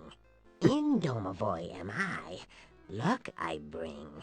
Way things go now, think most luck bad. What do you know about luck? Things at inn not good. No people come. Innkeeper and wife very, very unhappy. Mordavia very, very sad place. Even Domovoy cannot help here.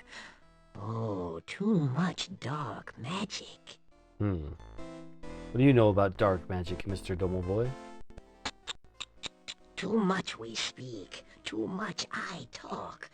Sometime else we speak. Sometime else I talk. Okay. Just one last question. What do you know about Mordavia? Bad place here anymore.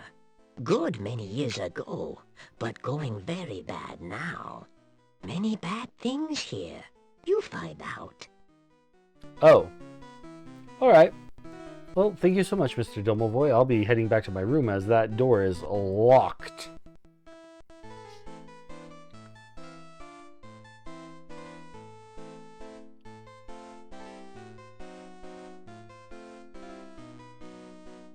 You unlock the door to your room and go in.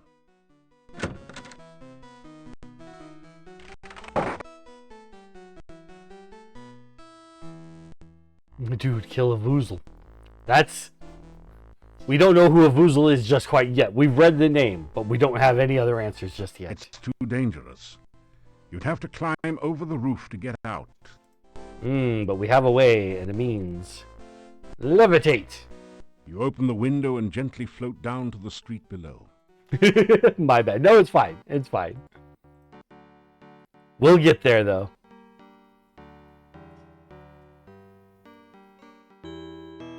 Alright, we're gonna have us asleep here. Have us another one of these dreams.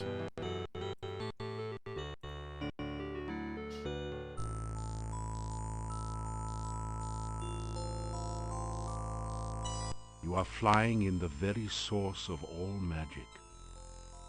You are filled with power and the knowledge of how to use it. You create flowers dancing around you. Trees fill their branches with magical fruit as you touch them. You dance in a circle, and the very ground itself radiates peace and harmony. You sing the message of your heart, and the magic echoes around you a song of love and happiness. Then you realize that it is not you doing this. It was someone else back in time.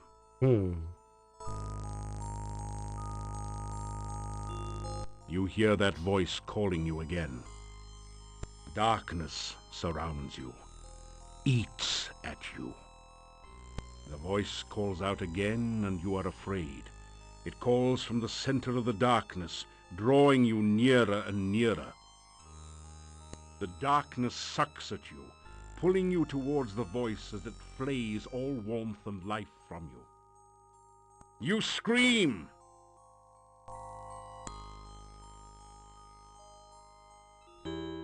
You gradually wake, shaking off the shreds of dreams that cling to your memory. All right. So, I think we're going to call it a stream here. We've done well. Before we end it, let's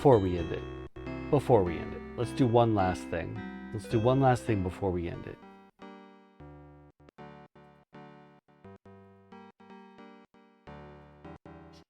Hello, old man. You greet the old man. We have met before, I think. I am Nikolai. Have you met my Anna? She is... Well, I do not know where she is. I am looking for her. Tell him about his ghost wife. You start to tell the old man about the ghost you met in the forest. Anna? You have seen Anna? You explain that you saw her ghost in the forest. Anna is in the forest? Where is she? I must go to her. You tell Nikolai where you saw Anna, and try to explain that she is dead. Thank you. I cannot thank you enough for finding my Anna. I will go to her now. I will help her find her way home. Thank you again. Yes, as the dervish would have put it, that is 3 scurrying lengths to the south of town and 1 scurrying length to the east. That's where I found her. All right. So the old man is off to reunite with his wife, hopefully. We're going to save it. We're going to wrap her up here. Thank you so much, everyone, for showing up. I appreciate all the support. I'm so happy to have so many fans of this game coming along and joining in our adventure. It's such a blast. I love this game so much. We're going to raid out, though. We've got some friends who are doing some things, probably.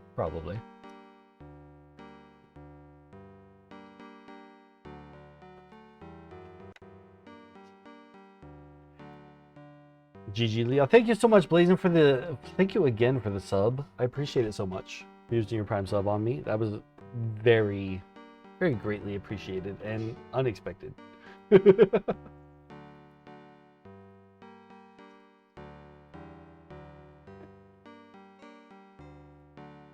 Let us find someone who is in an adventure of their own.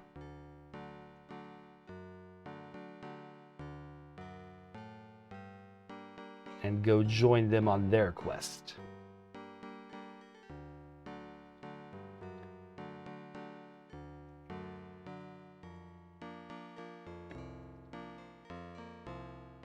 Come back tomorrow for the continuation. Yes, as Medusa says.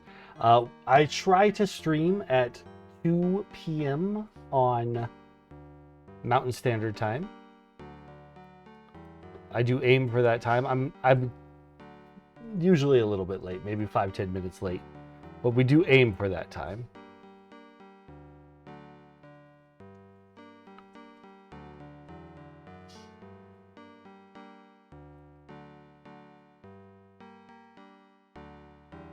We're going to raid out to my friend Icy Paws. She is a VTuber who is currently playing Elden Ring Night Rain.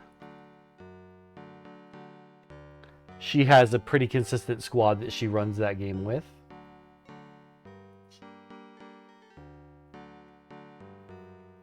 Icy Paws and I have played some Sons of the Forest. She plays Sons of the Forest with her community every Sunday. So if you wish to join her community and get in on that, she would probably love to have you.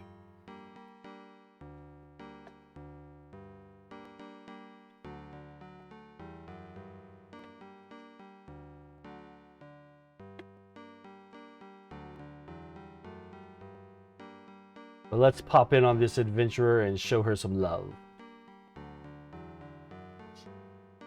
Thank you again, everyone, for all the support and for showing up. I hope to see you in the next adventure. Goodbye for now.